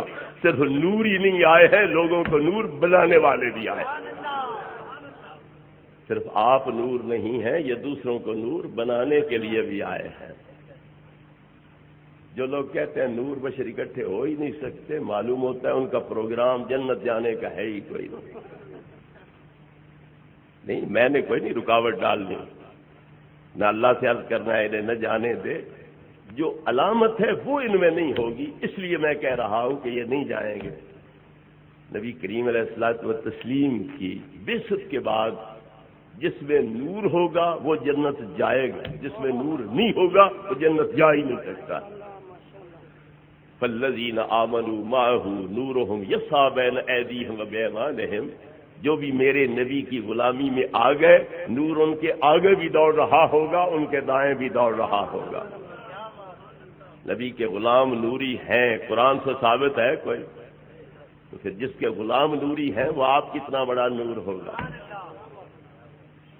تری المؤمنین والمؤمنات یسعی نورہم بین ایدیہم وبایمانہم. یا رسول اللہ قیامت کے دن اپنے غلاموں، مردوں، عورتوں کو دیکھو گے کہ نور ان کے آگے بھی دوڑ رہا ہوگا اور ان کے دائیں بھی دوڑ رہا ہوگا.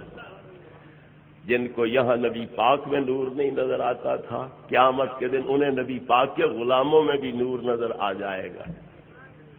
اور خالی مانیں گے نہیں کہ نور ان میں ہے، بھیک بھی مانگیں گے ان سے کہ ہمیں بھی کوئی اپنے نور سے فائدہ پہنچاؤ. اور قرآن گواہی دے رہا ہے یوم یقول المنافقون والمنافقات للذین آمنوا انظرونا نقتبس من نورکم. قرآن میں ہے کوئی؟ میں حافظ نہیں ہوں، غلطی لگ رہی ہو تو بالکل کھلی چھٹی ہے، بتلا سکتے ہو کہ یہ غلط پڑھا جا رہا ہے. قرآن میں کوئی نہیں. کیوں قاری صاحب، غلام اکبر صاحب؟ یوم یقول المنافقون والمنافقات، منافق مرد اور عورتیں ایمان والوں سے کیا کہیں گے؟ انظرونا نقتبس من نورکم، ذرا پلٹ کے ہماری طرف دیکھتے جاؤ، تمہارے نور سے ہم بھی فائدہ اٹھا لیں. نور کی بھیک مانگ رہے ہوں گے. اور منافقوں کو نبی پاک کے غلاموں میں بھی نور نظر آ رہا ہوگا. اگر کسی کی کار کا جنریٹر کام چھوڑ دے، لائٹیں فیل ہو جائے، کالی رات ہو، وہ سڑک پہ کار دوڑاتا جائے گا یا سائڈ پہ روک کے کھڑا ہو جائے گا اور انتظار کرے گا کوئی کار والا بھائی، کوئی ہائی لیکس والا، ہائی ایکس والا، کوچ والا آتا ہے، محنت کروں گا اپنی لائٹوں سے مجھے بھی فائدہ پہنچا، مجھے بھی منزل تک پہنچا دے. کرتے ہیں لوگ اس طرح؟ کوئی نہیں. تو جن کا جنریٹر ہی کوئی نہیں، جن کی لائٹیں ہی کوئی نہیں ہوں گی، وہ پل صراط کے دھرے پہ کھڑے ہو کر انتظار کریں گے کہ نوری نبی کے نوری غلام آ رہے ہیں، ان کی منت کریں گے ہمیں بھی پل پار کرا دو. انظرونا نقتبس من نورکم، ذرا پلٹ کے ہماری طرف دیکھتے جاؤ، تمہارے نور سے ہم بھی فائدہ اٹھا لیں. مگر اللہ کہے گا کہ تمہارا نور کدھر گیا؟ میں نے تو نبی سراج منیر بھیجا تھا جو نور بانٹنے والا تھا، نور کی خیراتیں تقسیم کرنے والا تھا، تم نے کیوں نہیں جھولیاں بھری؟ چلو دباؤ جاؤ پیچھے، اپنا نور ڈھونڈ کے لے آؤ۔ ارجعوا وراءکم فالتمسوا نورا، جاؤ واپس اپنا نور ڈھونڈ کے لے آؤ، میں نبی کے غلاموں کے نور سے تمہیں نہیں فائدہ اٹھانے دیتا۔ ارجعوا وراءکم، چلو واپس، فالتمسوا نورا، اپنا نور ڈھونڈ کے لے آؤ۔ اور پھر اللہ کیا کرے گا؟ فضرب بینہم بسور، مومنوں اور منافقوں کے درمیان دیواروں جیسے پردے کھڑے کر دے۔ کپڑے کے پردے نہیں کھڑے کرے گا، کپڑے کے پردے سے تو نور چھن کے دوسری طرف کچھ نہ کچھ چلا جاتا ہے، کچھ نہ کچھ روشنی دوسری طرف بھی پڑتی رہتی ہے، اس لیے دیواروں جیسے پردے اللہ درمیان میں کھڑے کرے گا تاکہ میرے نبی کے غلاموں کے نور سے یہ بے ایمان ذرا بر فائدہ نہ اٹھا سکے۔ نبی پاک کے غلام نور ہوں گے کوئی نہ، نورانیت بشریت اکٹھی ہوگی کوئی نہ، جن میں نور کوئی نہیں، یہ جائیں گے جنت میں، پل سے گر کے دوزخ کئی دن بنیں گے؟ کوئی نہ بنیں گے۔ اور جو نبی پاک کے نوری غلام ہے یہ بجلی کی تیزی کے ساتھ پل پار کر کے جنت پہنچ جائیں گے۔ تو جنت میں اسی نے جانا ہے جس میں نور ہوگا، جس میں نور نہیں ہوگا وہ جنت جا ہی نہیں سکتا۔ تو جو کہتے ہیں نور بشر اکٹھے ہو ہی نہیں سکتے، تو پھر واقعی ان کا پروگرام جنت جانے کا نہیں نا۔ میرے بزرگ اور بھائیوں، محبوب کریم علیہ الصلوۃ والتسلیم سے پوچھا گیا، یا رسول اللہ قیامت کے دن ہمیں پہچان لو گے؟ اگر عمل پہ ناز تھا تو نبی پہچانے نہ پہچانے کیا فرق ہے؟ عمل جو تمہارے پلے ہے، عمل کے زور پہ پار ہو جاؤ۔ پتہ چلا صحابہ کی یہ سوچ نہیں تھی کہ ہم عمل کے زور سے پار ہو جائیں گے، صحابہ کی سوچ یہی ہے کہ رب کے یار کی نگاہ کرم سے ہی بیڑا پار ہو۔ اس لیے عرض کیا، یا رسول اللہ قیامت کے دن ہمیں پہچان لو گے؟ میں پہچان لوں گا، کیوں نہیں پہچانوں گا؟ حضور کیا نشانی ہوگی؟ سارے آدم کی اولاد، نقشے ملتے جلتے ہوں گے، حلیہ وضاقتہ ملتی جلتی ہوگی، کیسے پہچانو گے یہ میرے امتی ہے، یہ دوسرے پیغمبروں کے ہیں؟ فرمایا لکم سیما لیست لغیرکم، تمہاری امتیازی علامت ہوگی، کسی اور امت میں ہوگی کوئی نہ جو تمہارے اندر علامت پائی جائے۔ کیا؟ انتم غر محجلون یوم القیامت من آثار الوضو، وضو کی برکت سے تمہارے چہرے نور ہوں گے، تمہارے ہاتھ نور ہوں گے، تمہارے پیر بھی نور ہوں گے۔ نبی پاک اپنے غلاموں کو بتلا رہے ہیں کہ تمہارے چہرے نور، ہاتھ نور، پاؤں نور ہوں گے، اور یہ کسی اور امت میں نشانی نہیں ہوگی، اس لیے تمہارا کسی امت کے ساتھ کوئی التباس اشتباہ ہو ہی نہیں سکتا، میں اس نشانی کے ساتھ تمہیں پہچان لوں گا۔ کیا خیال ہے میرے بھائیوں، اگلی امتیں نماز نہیں پڑھتی تھیں یا وضو نہیں کرتی تھیں؟ نمازیں پڑھتے تھے کوئی؟ موسیٰ علیہ السلام نے کیا عرض کیا، حضور میں پہلے تجربہ کر چکا ہوں، یہ 50 نمازیں کوئی نہیں امت پڑھتی، تم 50 لے کے جا رہے ہو، مہربانی کرو واپس جاؤ، اللہ سے عرض کرو گھٹائے، میں تجربہ کر چکا ہوں یہ نہیں پڑھتے ہیں۔ تو پہلی امتوں میں نمازیں بھی ہیں، وضو بھی ہے، مگر نور نہیں، نہ چہروں پہ، نہ ہاتھوں پہ، نہ پیروں پہ۔ تو پتہ چلا نہ خالی نماز کا کمال ہے، نہ وضو کا کمال ہے، اصل کمال ہے تو نوری نبی کی غلامی کا کمال ہے۔ اس غلامی کی بدولت یہ جو وضو کرنے والے اور نماز پڑھنے والے مومن ہیں، چہرے بھی نور ہوں گے، ہاتھ بھی نور ہوں گے، اور پاؤں بھی نور بن جائیں گے۔ انتم غر محجلون یوم القیامت من آثار الوضو، وضو کی برکت سے تمہارے چہرے نور، ہاتھ نور، پیر نور۔ اگلی امتوں میں ولی گزرے ہیں کوئی؟ حضرت سلیمان علیہ السلام کا امتی آصف بن برقیہ، جب آپ نے کہا ایکم یاتینی بعرشہا قبل ان یاتونی مسلمین، بلقیس آ رہی ہے، اس کے وزیر مشیر آ رہے ہیں، ان کے یہاں پہنچنے سے پہلے جس تخت پہ اسے بڑا ناز ہے، نخرہ ہے اسے تخت کا، وہ کون لا کے دیتا ہے؟ تو سرکش جن بولا حضور میں لا کے دیتا ہوں۔ کتنی دیر میں؟ کچہری برخاست ہونے سے پہلے۔ انی علیہ لقوی امین، میرے اندر طاقت ہے، قابل اعتماد ہوں۔ آپ نے سوچا یہ قوم پہلے مغرور ہے، پہلے ہوا بھری ہے ان کے ذہنوں میں، تو پھر منگوایا اس سے تو اور ان کے ذہنوں میں ہوا بھر جائے گی، تو آج ان کے غبارے سے ہوا نکالنی چاہیے۔ انہیں بتلانا چاہیے کہ جہاں تمہاری طاقتوں کی انتہا ہوتی ہے وہاں سے اللہ کے ولی کی طاقت کی ابتدا ہوتی ہے۔ اور کوئی بولے، اب اللہ کا ولی بولا، حضور میں لا دیتا ہوں۔ کتنی دیر میں؟ آنکھ بند کر کے کھولنے پر جتنی دیر لگتی ہے اتنی بھی نہیں لگاؤں گا، اس سے بھی پہلے حاضر کر دوں گا۔ قال الذی عنده علم من الکتاب انا آتیک بہ قبل ان یرتد الیک طرفک، تمہاری آنکھ جھپکنے سے پہلے میں تک حاضر کر دیتا ہوں۔ اور خالی گپ نہیں ماری تھی، بلکہ فلما رآہ مستقرا عنده، دیکھا تو حضرت سلیمان کے قدموں میں تک حاضر تھا، موجود تھا۔ ولی ہے کہ کوئی دعوے سے کرامت ظاہر کر رہا ہے؟ کوئی نہ۔ مہینہ جاتے ہوئے لگتا تھا، مہینہ آتے ہوئے لگنا تھا، لیکن جاتے ہوئے اکیلے جانا تھا، آتے ہوئے اتنا بڑا تخت اٹھا کے لانا تھا، ہوا کے دباؤ سے وقت زیادہ لگنا چاہیے کوئی۔ اب تو موٹر سائیکل وغیرہ آ گئے، جب لوگ پیڈل والا سائیکل استعمال کرتے تھے، پیچھے روئی کی گٹھڑی ہوتی اور ہوا چلی ہوتی مخالف، پھر پیڈل تیز چلتے تھے، پیڈل تیز کر سکتے تھے، ہوا کا دباؤ مقابلہ ہوتا ہے۔ تو پھر جاتے ہوئے تو خالی جانا ہے، لیکن آتے ہوئے تو تخت لے کے آنا ہے جو 80 گز لمبا، 80 گز چوڑا، 20 گز موٹا ہے، ہر قیمتی پتھر سونے چاندی کے جڑاؤ ہے، تو کتنا وزن اٹھا کے لانا ہے۔ تو 2 مہینے سے بھی زیادہ وقت لگ جانا چاہیے تھا، مگر اس جوان نے جانے پر، آنے پر، تخت حاضر کرنے پر آنکھ جھپکنے جتنی دیر بھی نہیں لگائی، اسے بھی پہلے حاضر کر دیا۔ ولی ہے، مگر چہرہ نور نہیں ہوگا، ہاتھ نور نہیں ہوں گے، پاؤں نور نہیں ہوں گے، ولی ہونے کے باوجود۔ کیوں؟ نبی پاک کی امت نہیں ہے، حضرت سلیمان کی امت ہے، اور یہ شان اگر ہے تو نبی پاک کے غلاموں کی۔ حضرت عیسیٰ کے امتی حضرت جرید، بخاری شریف میں ان کا یہ واقعہ موجود ہے۔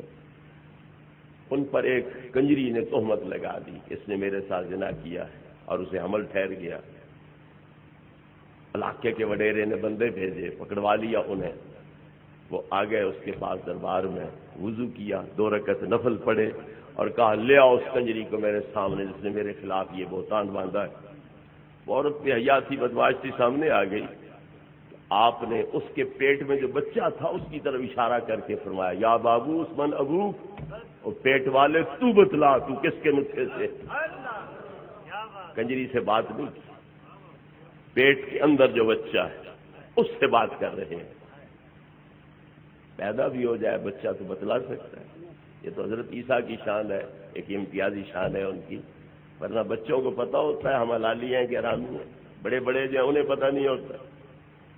ایک صحابی تھے، نام ان کا عبداللہ، باپ کا نام حذیفہ ہے، وہ جس سے کوئی بات کرتے لڑتے جھگڑتے وہ کہتا پہلے نسب تو بتلا، وہ تو حلالی نہیں ہے، وہ اس قابل ہی نہیں میرے ساتھ بات کرے۔ بڑے تنگ پریشان تھے۔ نبی کریم علیہ السلام پر ادھر مرافقوں نے اعتراضات شروع کیے، میری اونٹنی کے پیٹ میں کیا ہے یہ بتلاؤ۔ کسی نے کہا میں بیج بو رہا ہوں، بارش آئے گی کہ نہیں، 4 دانے جو گھر پڑے ہیں ضائع تو نہیں کر بیٹھوں گا۔ کوئی کہتا ہے میں تجارت کے لیے جا رہا ہوں، نفع ہوگا کہ نقصان، نقصان ہونا ہے تو جاؤں کیوں۔ اس طرح کے اوٹ پٹانگ سوال کر رہے تھے۔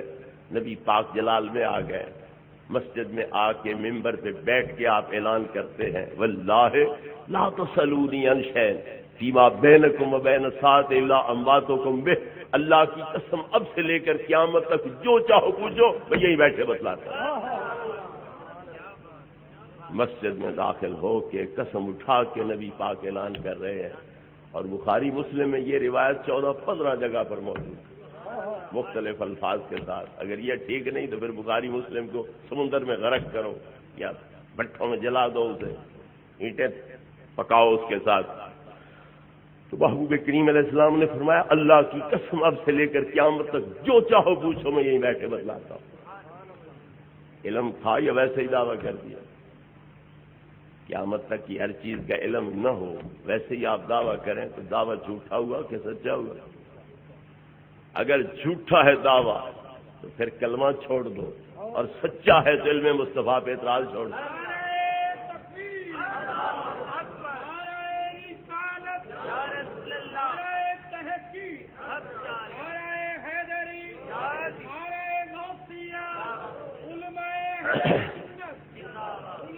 محبوب پاک صلی اللہ علیہ وسلم قسم اٹھا کے مسجد میں بیٹھ کے اعلان کر رہے ہیں، اللہ کی قسم اب سے لے کر قیامت تک جو چاہو پوچھو میں یہ بیٹھے بتلا۔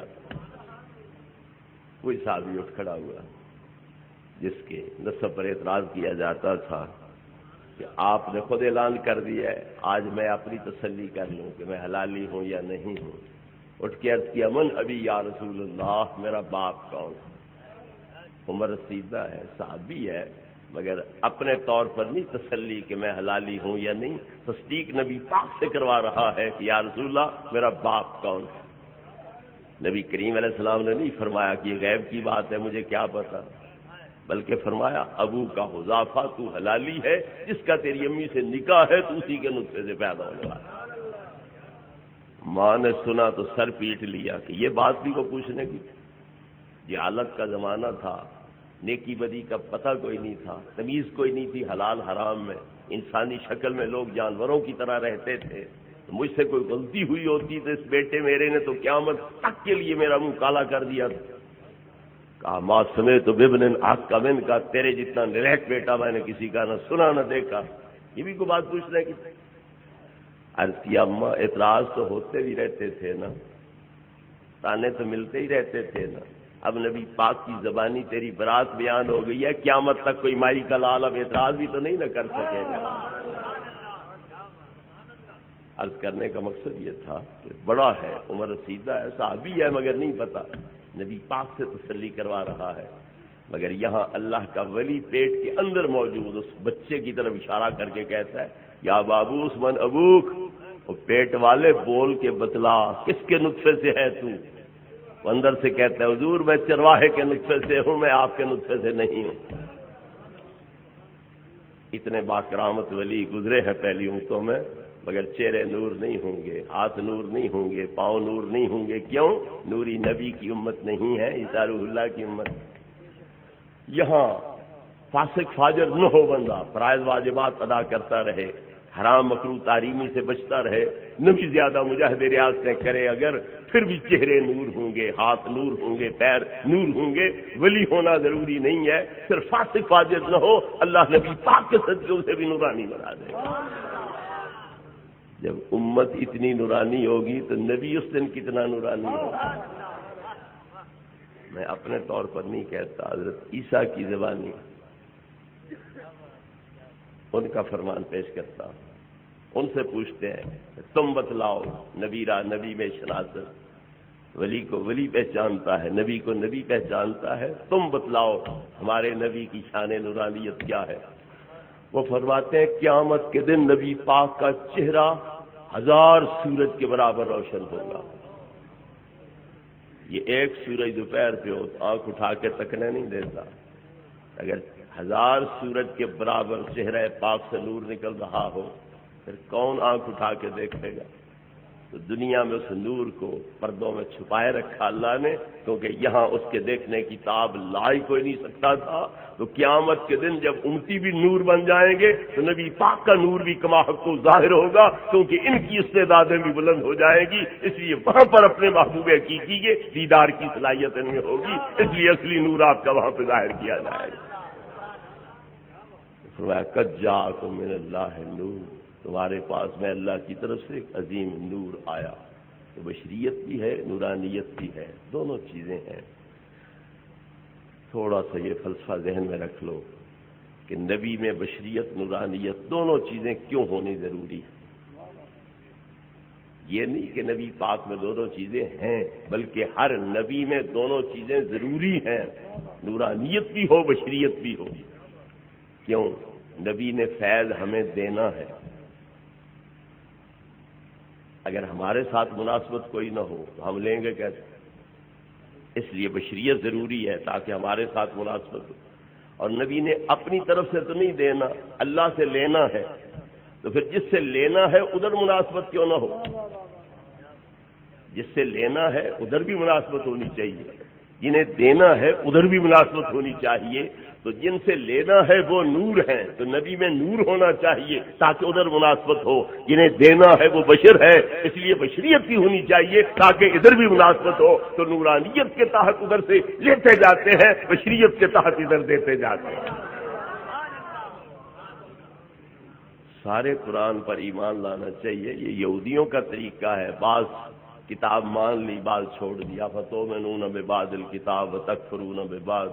کچھ مانتے ہو کچھ چھوڑ دیتے ہو. یہ یہودیوں کا طریقہ ہے. مومن کی شان یہ ہے کہ سارے قرآن پہ ایمان لے آئے. تو ہم بشریت بھی مانتے ہیں، نورانیت بھی مانتے ہیں، من اللہ نور پہ بھی ایمان ہے، سراج منیرہ پہ بھی ایمان ہے، اور قل انما انا بشر مثلکم پر بھی ایمان ہے، هل کنت الا بشرا رسولا پر بھی ہمارا ایمان.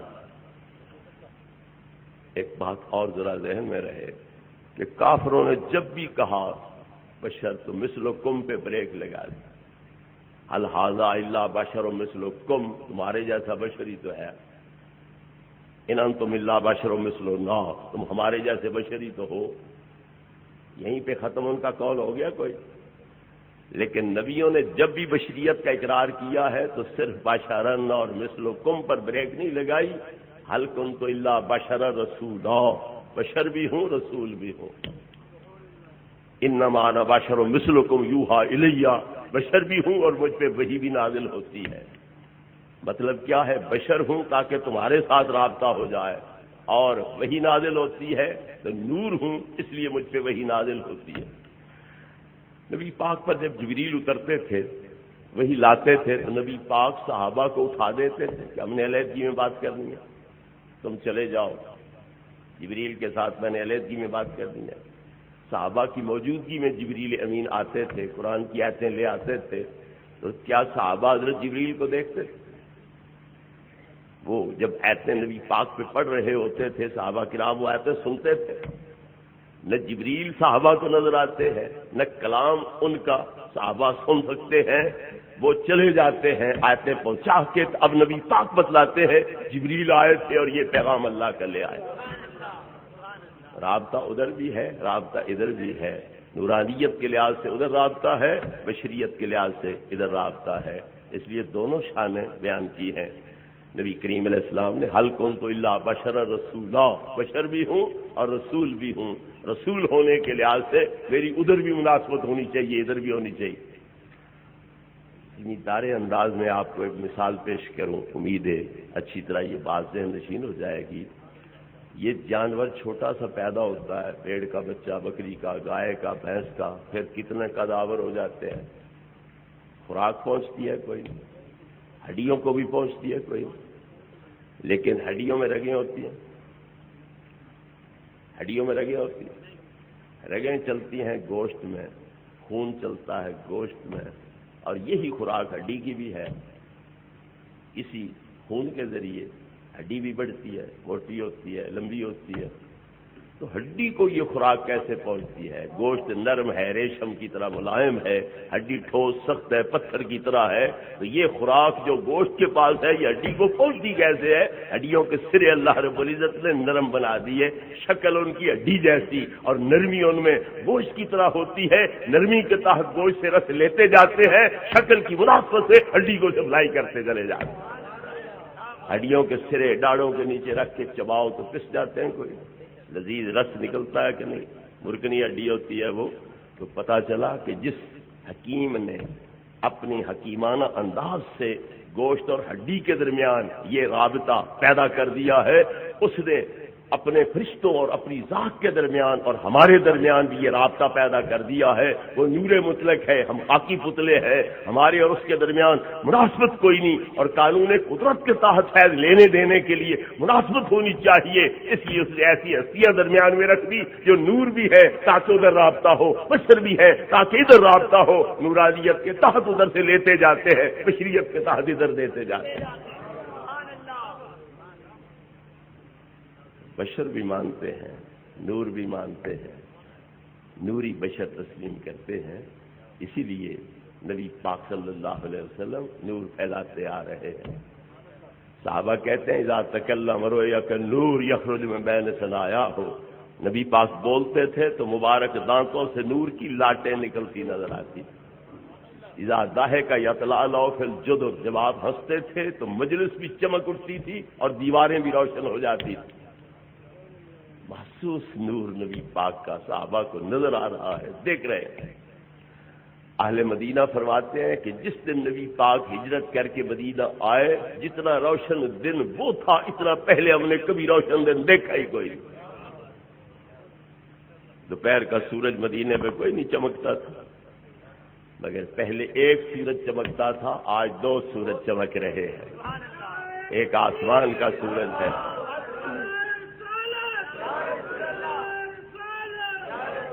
ایک رسالت کا سورج ہے، آج 2 سورج چمک رہے ہیں۔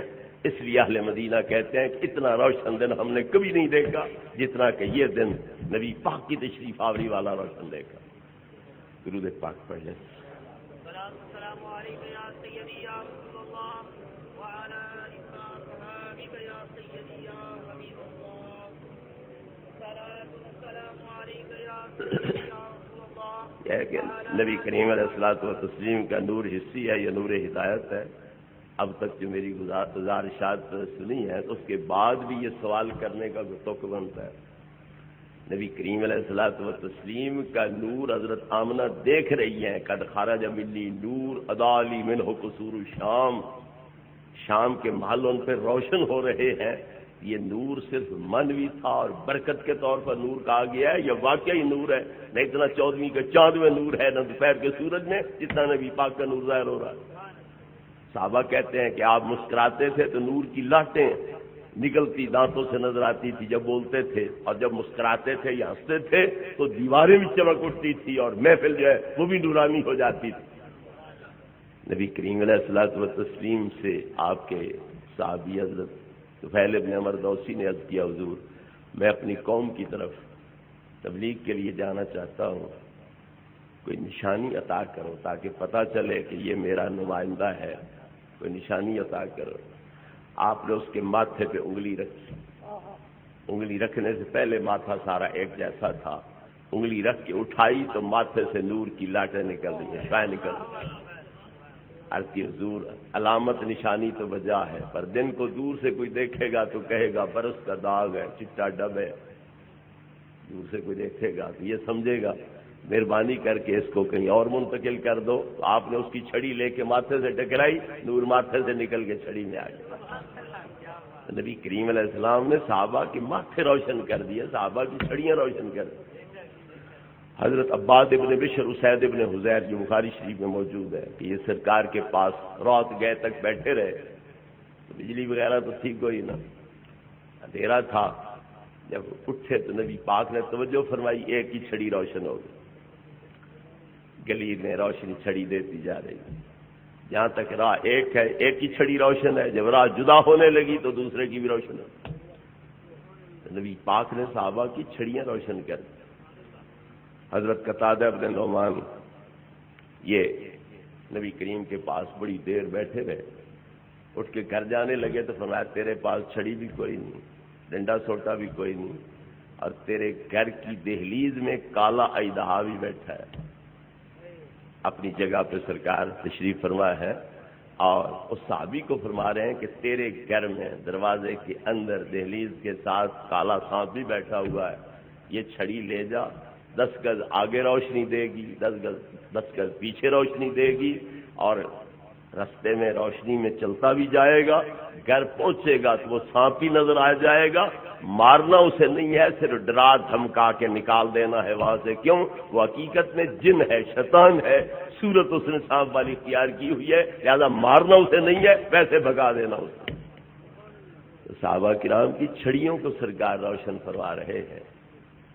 آپ سفر سے واپس آ رہے ہیں، حضرت حمزہ اسلمی بھی آپ کے ساتھ ہے، رات کا سفر ہے، اونٹوں کا سفر، پہاڑی رستہ، خطرہ ہے کوئی اونٹ گرے گا، وہ بھی مرے گا، سوار بھی مرے گا، سامان بھی برباد ہوگا۔ تو حضرت حمزہ کو فرمایا ذرا ہاتھ اوپر اٹھانا، اس نے ہاتھ اٹھایا تو آپ نے توجہ فرمائی، 5 انگلیاں 5 شمعوں کی طرح روشن ہو گئی۔ مدینہ پاک تک سارا لشکر اس روشنی میں چلتا ہوا پہنچ گیا۔ حضرت شیخ عبداللہ محدث دہلوی فرماتے ہیں کہ این احادیث عدل دلیل اند بر نورانیت مصطفیٰ صلی اللہ علیہ وسلم و سریان نور وے در زوات صحابہ و عصائے ایشان نیز، ان روایتوں سے پتہ چلتا ہے کہ نبی پاک خود بھی بڑے نور تھے اور آپ نے اپنی نورانیت کے زور پر صحابہ کو بھی منور روشن کر دیا، ان کی چھڑیوں تک کو بھی آپ نے منور اور روشن فرما دیا۔ نور حصی ہے، یہ تارے نور ہیں کوئی نہیں، ان کا نور نظر آتا ہے کوئی نہیں، اور ان کے ذریعے رہنمائی بھی ہوتی ہے کوئی نہیں۔ آپ نے معلوم کرنا ہو قبلہ کدھر ہے تو قطب تارہ کندھے میں آئے گا تو پھر قبلے کی طرف منہ سیدھا ہو جائے گا۔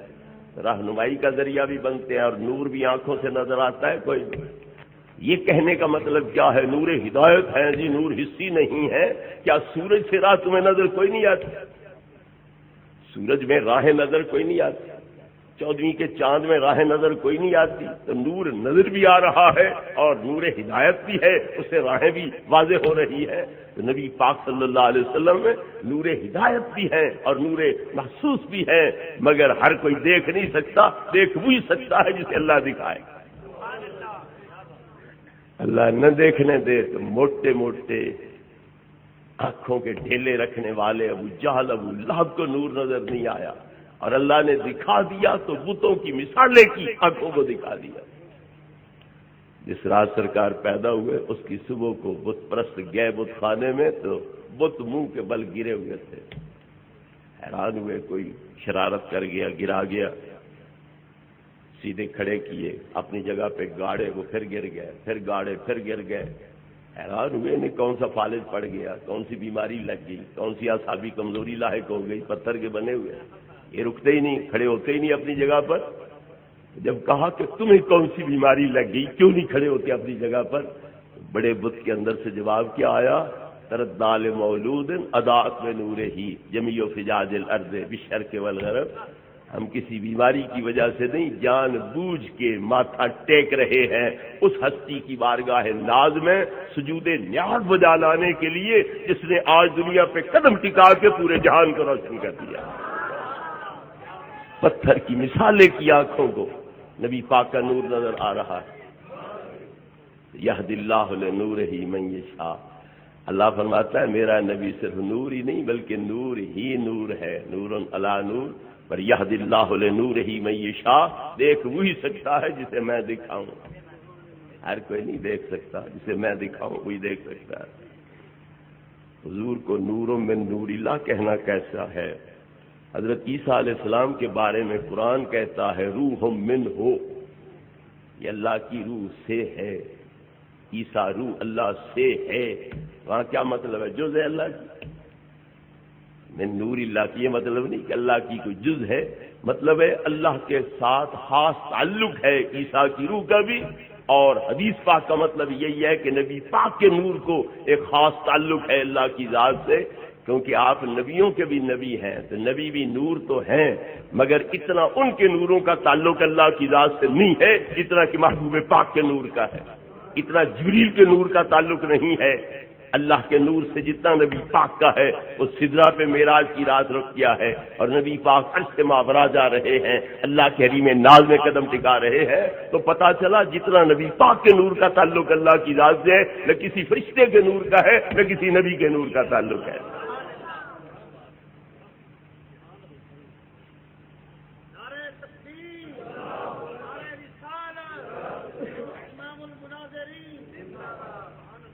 کیا کسی صحابی نے اذان سے پہلے الصلاۃ والسلام علیک یا رسول اللہ پڑھی؟ صلاۃ پڑھنے کا ثبوت قرآن حدیث کی روشنی میں دیں۔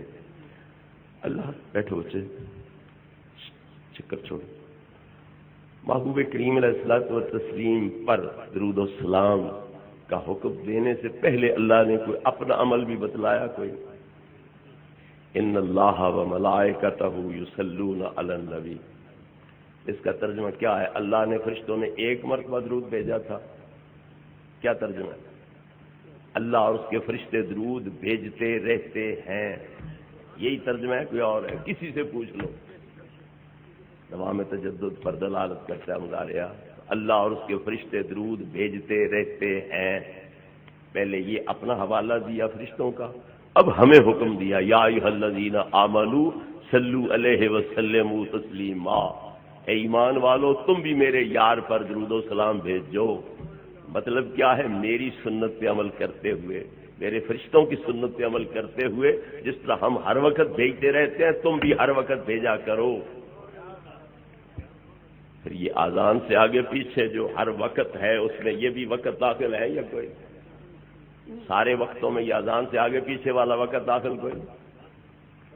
تم تو ماشاءاللہ اہل حدیث ہو، تو کیا حدیث پاک میں کوئی نہیں ثم صلو علیہ، اذان ہو جائے تو مجھ پہ درود بھیجو، فإنہ من صلی علیہ واحدۃ صلی اللہ علیہ بہا عشرا، تم میں سے اگر کوئی ایک مجھ پہ ایک درود بھیجے گا میرا رب اس پہ 10 درود بھیجے گا۔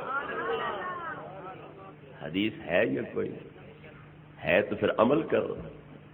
چلو پہلے اذان سے نہ پڑھو، پیچھے تو پڑھو، صریح حدیث ہے، نبی پاک کا حکم ہے صلو علیہ، مجھ پہ درود بھیجو، من صلی علیہ واحدۃ صلی اللہ علیہ بہا عشرا، تم ایک درود بھیجو گے تو میرا رب تم پر 10 درود بھیجے گا، تو جتنا گڑ اتنا میٹھا، ایک بھیجو تو 10 وصول کرو، 10 بھیجو تو 100 وصول کرو، 100 بھیجو تو 1000 وصول کرو۔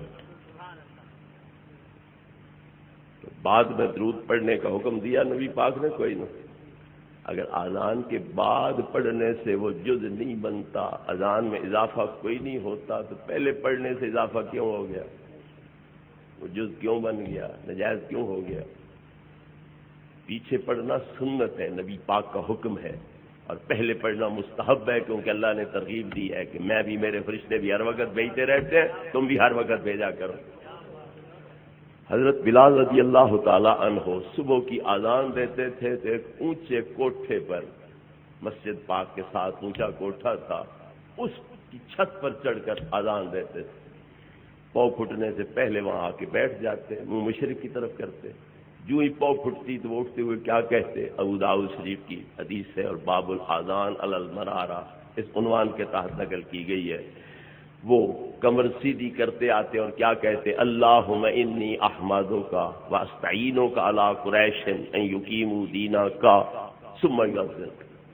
پہلے یہ کہتے اے اللہ میں تیری حمد بجا لاتا ہوں، تجھ سے طاقت طلب کرتا ہوں، غلبہ طلب کرتا ہوں قریش پر، اور تجھ سے قریش کی ہدایت کی دعا کرتا ہوں کہ ہماری امداد کر قریش کے خلاف، اور قریش کو ہدایت نصیب کر تاکہ وہ تیرے دین کی تبلیغ کریں، تیرے دین کو ترقی دیں۔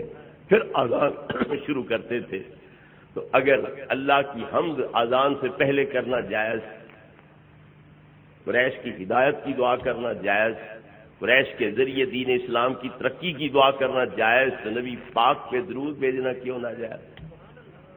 بلال کی سنت پہ عمل کرتے ہیں، اور یہ حضرت بلال اونچا اونچا پڑھ رہے ہیں، نبی پاک سن رہے ہیں، صحابہ سن رہے ہیں، مکان والی عورت سن رہی ہے، مسجد والے صحابہ سن رہے ہیں، کسی نے اعتراض نہیں کیا کہ تو اذان میں ٹوٹا بڑھا رہا ہے، اذان لمبی کر رہا ہے، کسی نے اعتراض نہیں کیا۔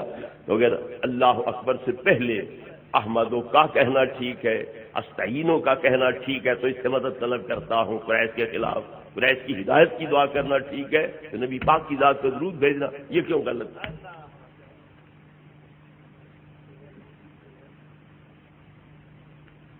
نماز جنازہ کے بعد کھڑے ہو کر دعا مانگنے کا ثبوت قرآن حدیث کی روشنی میں دیں۔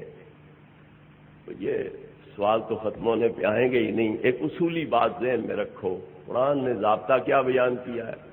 ما آتاکم الرسول فخذوہ وما نہاکم عنہ فانتہوا، جس کا میرا نبی حکم دے وہ کرو، وہ کرنا تم پہ لازم، اور جس سے روکیں اس سے رکنا لازم۔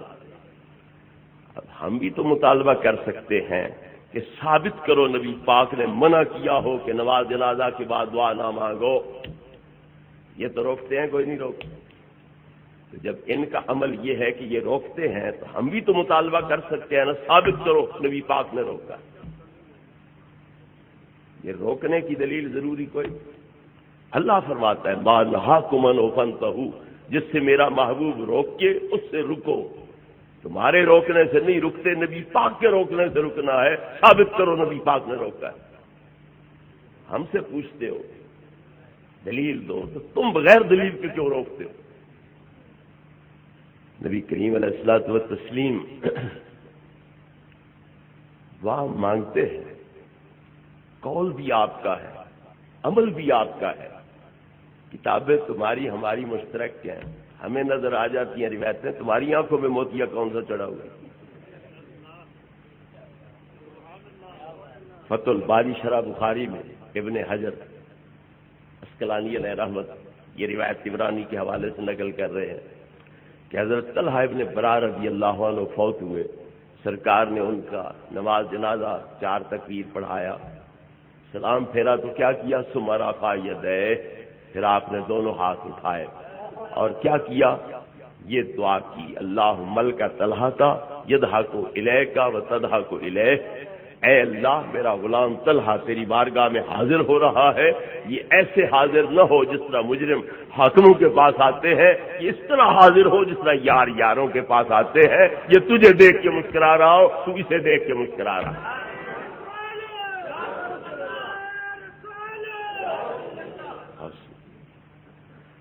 محبوب پاک صلی اللہ علیہ وسلم نے سلام پھیرنے کے بعد یہ خاص حضرت طلحہ کے لیے دعا کی ہے۔ جو نماز جنازہ میں دعا کی جاتی ہے وہ عام ہے، اللہم اغفر لحینا و میتنا و شاہدنا و غائبنا، ہمارے زندوں کو بخش، مردوں کو بخش، جو موجود ہیں انہیں بخش، جو غائب ہیں انہیں بخش، وہ عام ہے۔ اور یہ خاص دعا کی جا رہی ہے، اللہم ملک طلحہ یضحک الیک و تضحک الیہ، میرا غلام طلحہ تیری بارگاہ میں حاضر ہو رہا ہے، اس طرح حاضر ہو کہ تو اسے دیکھ کے مسکرا رہا ہو، یہ تجھے دیکھ کے مسکرا۔ دشمن سامنے آئے تو پھر بھی مسکراہٹ لبوں پہ آتی ہے، آنکھ خون برساتی ہے، چہرہ لال سرخ ہو جاتا ہے انگارے کی طرح، مگر یار سامنے آئے تو پھر لبوں پہ مسکراہٹ آ جاتی ہے۔ مطلب کیا ہے، یہ اس طرح نہ حاضر ہو جس طرح مجرم حاکموں کے پاس، بلکہ اس طرح جس طرح یار یاروں کے پاس آتے ہیں۔ اور نبی پاک کی حدیث بھی ہے، اذا صلیتم علی المیت فاخلصوا له الدعاء، جب میت پر نماز جنازہ پڑھ چکو تو خالص اس کے لیے دعا کرو۔ فرمان نبی پاک کے عمل سے واضح ہو گیا کہ نماز پڑھ چکو تو خالص میت کے لیے دعا کرو، کیونکہ آپ نے پہلے نماز پڑھ لی ہے، پھر خالص اس میت کے لیے ہاتھ اٹھا کے دعا کر رہے ہیں، تو نبی پاک کے قول سے بھی عمل سے بھی ثابت ہو گیا کہ دعا بعد میں کرتے تھے سرکار، اور کرنی ٹھیک ہے، جائز ہے۔ پھر نبی پاک سے پوچھا گیا کہ جلدی دعا کہاں قبول ہوتی ہے، کون کون سی دعائیں ہیں جو جلدی قبول ہوتی ہیں؟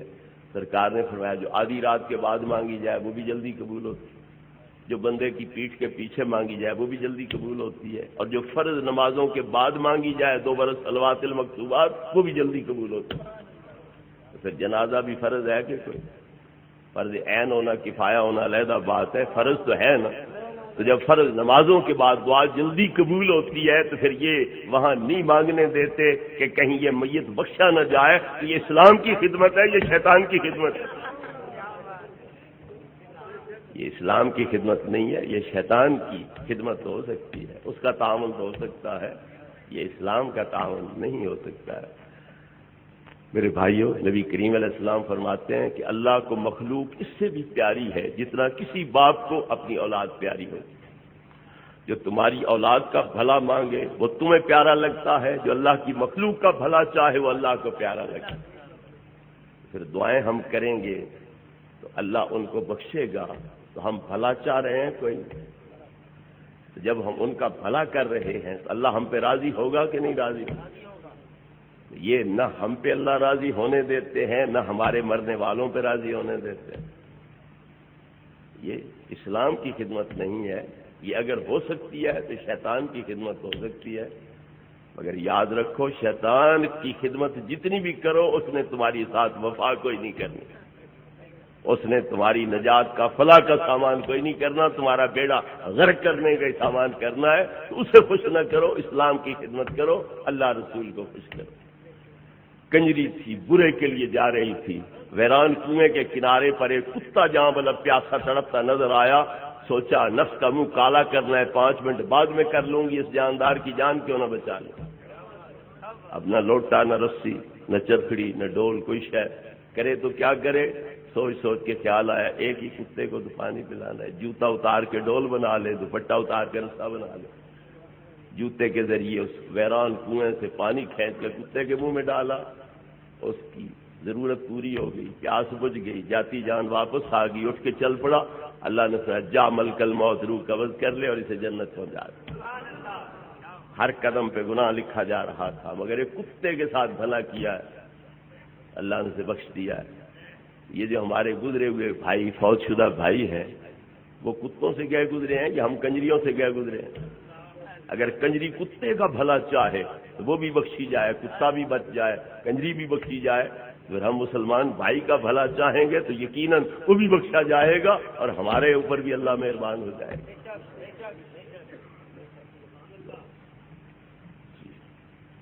اب بس کرو، میرے حال پہ رحم بھی کریں۔ وہاں بھی دیوبندی کے پیچھے نماز پڑھنا جائز ہے، رشتہ جائز ہے۔ میں عرض کر رہا تھا کہ نہ قتلوں کا ویر ہے نہ جائیدادوں کا ویر ہے، اختلاف ہے تو گستاخی کا، بے ادبی کا ہے۔ ایک بندہ کہتا ہے نماز میں نبی کا خیال آنے لگے تو اس خیال کو گدھے اور بیل کی طرف پھیر دو، نبی کی طرف نہ جانے دو۔ نبی کی طرف خیال کیا تو شرک بن جائے گا، اور گدھے بیل میں غرق بھی ہو گئے تو خیر ہے، کوئی حرج نہیں ہے۔ یہ ادب ہے یا بے ادبی ہے؟ یہ تعظیم ہے یا توہین ہے؟ گدھے اور بیل کا خیال ایک طرف، دوسری طرف نبی کا خیال ہے۔ اگر نماز میں نبی کا خیال آنے لگے تو ادھر سے خیال کرو، موڑ کے کدھر کرو؟ گدھے اور بیل کی طرف، اور گدھے بیل کے خیال میں غرق ہو جاؤ تو بھی قابل برداشت ہے، مگر نبی کی طرف ذرا خیال مڑا تو یہ شرک بن جائے گا۔ بخاری شریف کی حدیث ہے، نبی کریم علیہ السلام ایک قبیلے میں لڑائی ہو گئی تھی، صلح کے لیے گئے ہوئے تھے، اور فرما گئے تھے حضرت بلال کو کہ مجھے دیر ہو جائے تو حضرت صدیق کو کہنا وہ نماز پڑھا دیں۔ حضرت صدیق سے کہنا وہ نماز پڑھا دیں۔ جب وقت ہو گیا تو انہوں نے حضرت صدیق سے عرض کیا، حضرت کیا نماز پڑھاتے ہو؟ سرکار فرما گئے تھے میں ٹھیک ہے میں پڑھا دیں۔ نبی کریم علیہ الصلوۃ والتسلیم پہنچے تو جماعت کھڑی، آپ پیچھے صف میں کھڑے ہونے لگے تو صحابہ نے تالی بجائی، دایاں ہاتھ بائیں کی پشت پہ مار کے تالی بجائی نماز میں۔ پچھلی صف والوں نے اگلی صف والوں کو خبردار کیا، رسولوں کے امام آگے ہیں، جگہ خالی کرو، یہ پیچھے نہ کھڑے ہوں، آگے جائیں۔ تالی بجتی گئی، جگہ بنتی گئی، آپ چلتے گئے حتیٰ کہ سیدھے حضرت صدیق کے پیچھے پہلی صف میں پہنچ گئے۔ بخاری شریف کی حدیث، بخاری بڑی کرتے ہیں لوگ، یہ بھی مانو نا بخاری میں لکھا ہوا ہے کہ ادب کتنا کر رہے ہیں صحابہ کہ نبی، اللہ کا نبی، رسولوں کا رسول، وہ پیٹھ کے پیچھے کیوں کھڑے ہو؟ آگے کھڑے ہونا چاہیے۔ تالیاں نماز میں بجا رہے ہیں، جگہ بنتی جا رہی ہے، آپ چلتے جا رہے ہیں، آخری صف، اس سے اگلی، اس سے اگلی، اس سے اگلی، سوری تالی بجا رہی ہیں، اگلی صف والوں کو خبردار کر رہے ہیں۔ آپ پہلی صف میں حضرت صدیق کے پیچھے پہنچ گئے، اب پہلی صف والوں نے تالی بجائی، ابو بکر تم بھی پیچھے آ جاؤ، اللہ کا محبوب مصلی پہ کھڑے۔ رکعت پہلی تھی، ترتیب میں خلل کوئی نہیں پڑھنا تھا، اس لیے تالی بجائی۔ حضرت صدیق نماز پڑھتے تھے تو ادھر ادھر متوجہ نہیں ہوتے تھے، حیران ہوئے کہ صحابہ کو آج کیا ہے، تالیاں بج رہی ہیں۔ پیچھے خیال کیا تو رب کے محبوب پیٹھ کے پیچھے، پاؤں پیچھے ہٹانے لگ گیا۔ نبی کریم علیہ السلام نے فرمایا مہ یا ابا بکر، اپنی جگہ پہ کھڑے رہو، میں تمہارے پیچھے پڑھنے کو تیار ہوں۔ یہ شان ہے حضرت صدیق اکبر کی، کھڑے رہو مصلی پہ، میں تمہارے پیچھے پڑھنے کو تیار ہوں۔ اللہ کا شکر ادا کیا کہ کہاں میں ابو قحافہ کا بیٹا اور کہاں تیرا محبوب، اور وہ میرے پیچھے پڑھنے کو تیار ہے۔ تیرا کتنا کرم ہے خدایا کہ مجھے کس پستی سے اٹھا کے کس بلندی پہ پہنچا دیا۔ لیکن کھڑے نہیں مصلی پہ ہوئے، صف میں مل گئے۔ سرکار آگے بڑھے، نماز مکمل فرمائی، سلام پھیرا تو فرمایا ابو بکر میں نے جو کہا تھا اپنی جگہ پہ کھڑے رہو، پیچھے کیوں ہٹے ہو؟ عرض کیا ما کان لابن ابی قحافہ ان یصلی بین یدی رسول اللہ، ابو قحافہ کے بیٹے ابو بکر کی کیا مجال تھی کہ اللہ کے رسول کے آگے کھڑے ہو کے نماز پڑھائے؟ مجھے ادب اجازت نہیں دیتا کہ رسول گرامی کے آگے کھڑے ہو کے میں نماز پڑھاؤں۔ ادب کے لیے پیچھے ہٹے کوئی؟ صحابہ نے ادب کے لیے تالی بجائی کوئی؟ حضرت صدیق پہ نبی پاک نے اعتراض نہیں کیا کہ تم نے نماز میں میری تعظیم کی تو مشرک ہو گئے، تمہاری نماز فاسد ہو گئی، نہیں، بلکہ کیا کیا؟ ابو بکر کو انعام یہ دیا کہ میرے مصلی کے لائق یہ ابو بکر ہے، لہذا مرو ابا بکر فلیصلی بالناس، بیماری کی حالت میں فرمایا ابو بکر کو مجبور کرو وہ مصلی پہ آ کے لوگوں کو نمازیں پڑھائیں۔ نبی پاک کی بیماری کے دنوں میں 17 نمازیں ابو بکر صدیق نے پڑھائی ہیں اور نبی پاک کے حکم سے پڑھائی ہیں۔ آپ نے انہیں مصلی کا وارث ہی بنا دیا کہ ایسا با ادب جو ہے میرے مصلی کے لائق ہی ہوئی ہے۔ صحابہ کو فرمایا یہ تالی بجانا عورتوں کا کام ہے، مردوں کا کام نہیں ہے۔ اگر تم میں سے کسی کو کوئی معاملہ پیش آئے تو پھر کیا کرے؟ فَلْيُسَبِّحْ فَإِنَّهُ إِذَا سَبَّحَ أُلْتُفِتَ إِلَيْهِ، مرد کو کوئی معاملہ پیش آئے تو وہ سبحان اللہ کہے۔ انما التصفیق للنساء، یہ عورتوں کے لیے، عورت نماز پڑھ رہی ہے، کوئی آگے سے گزرے تو وہ ہاتھ دایاں بائیں کی پشت پہ مار کے آوازہ کرے تاکہ پتہ چلے اسے میری بہن، میری ماں، میری بیٹی نماز پڑھ رہی ہے، میں آگے سے نہ گزروں۔ تو فرمایا انما التصفیق للنساء، یہ عورتوں کے لیے ہے تالی بجانا۔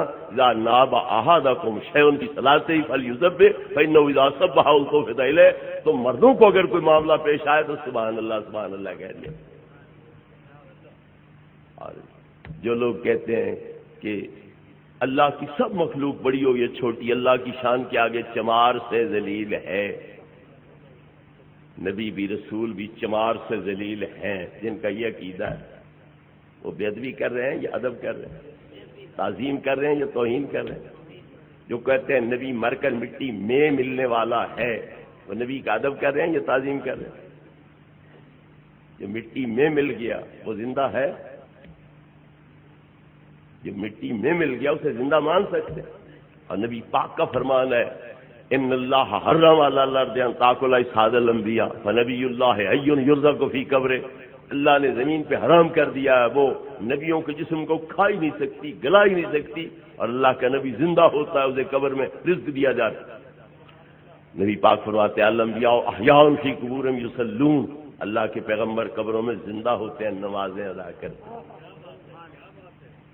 نبی پاک نے ہمیں فرمایا حیاتی خیر لکم و مماتی خیر لکم تورد علی اعمالکم فما وجدتم من حسن حمدت اللہ علیہ وما وجدتم من سیء استغفرت اللہ لکم، میری زندگی بھی تمہارے لیے ظاہری بہتر ہے اور میرا وصال وفات بھی نقصان دہ کوئی نہیں، کیوں؟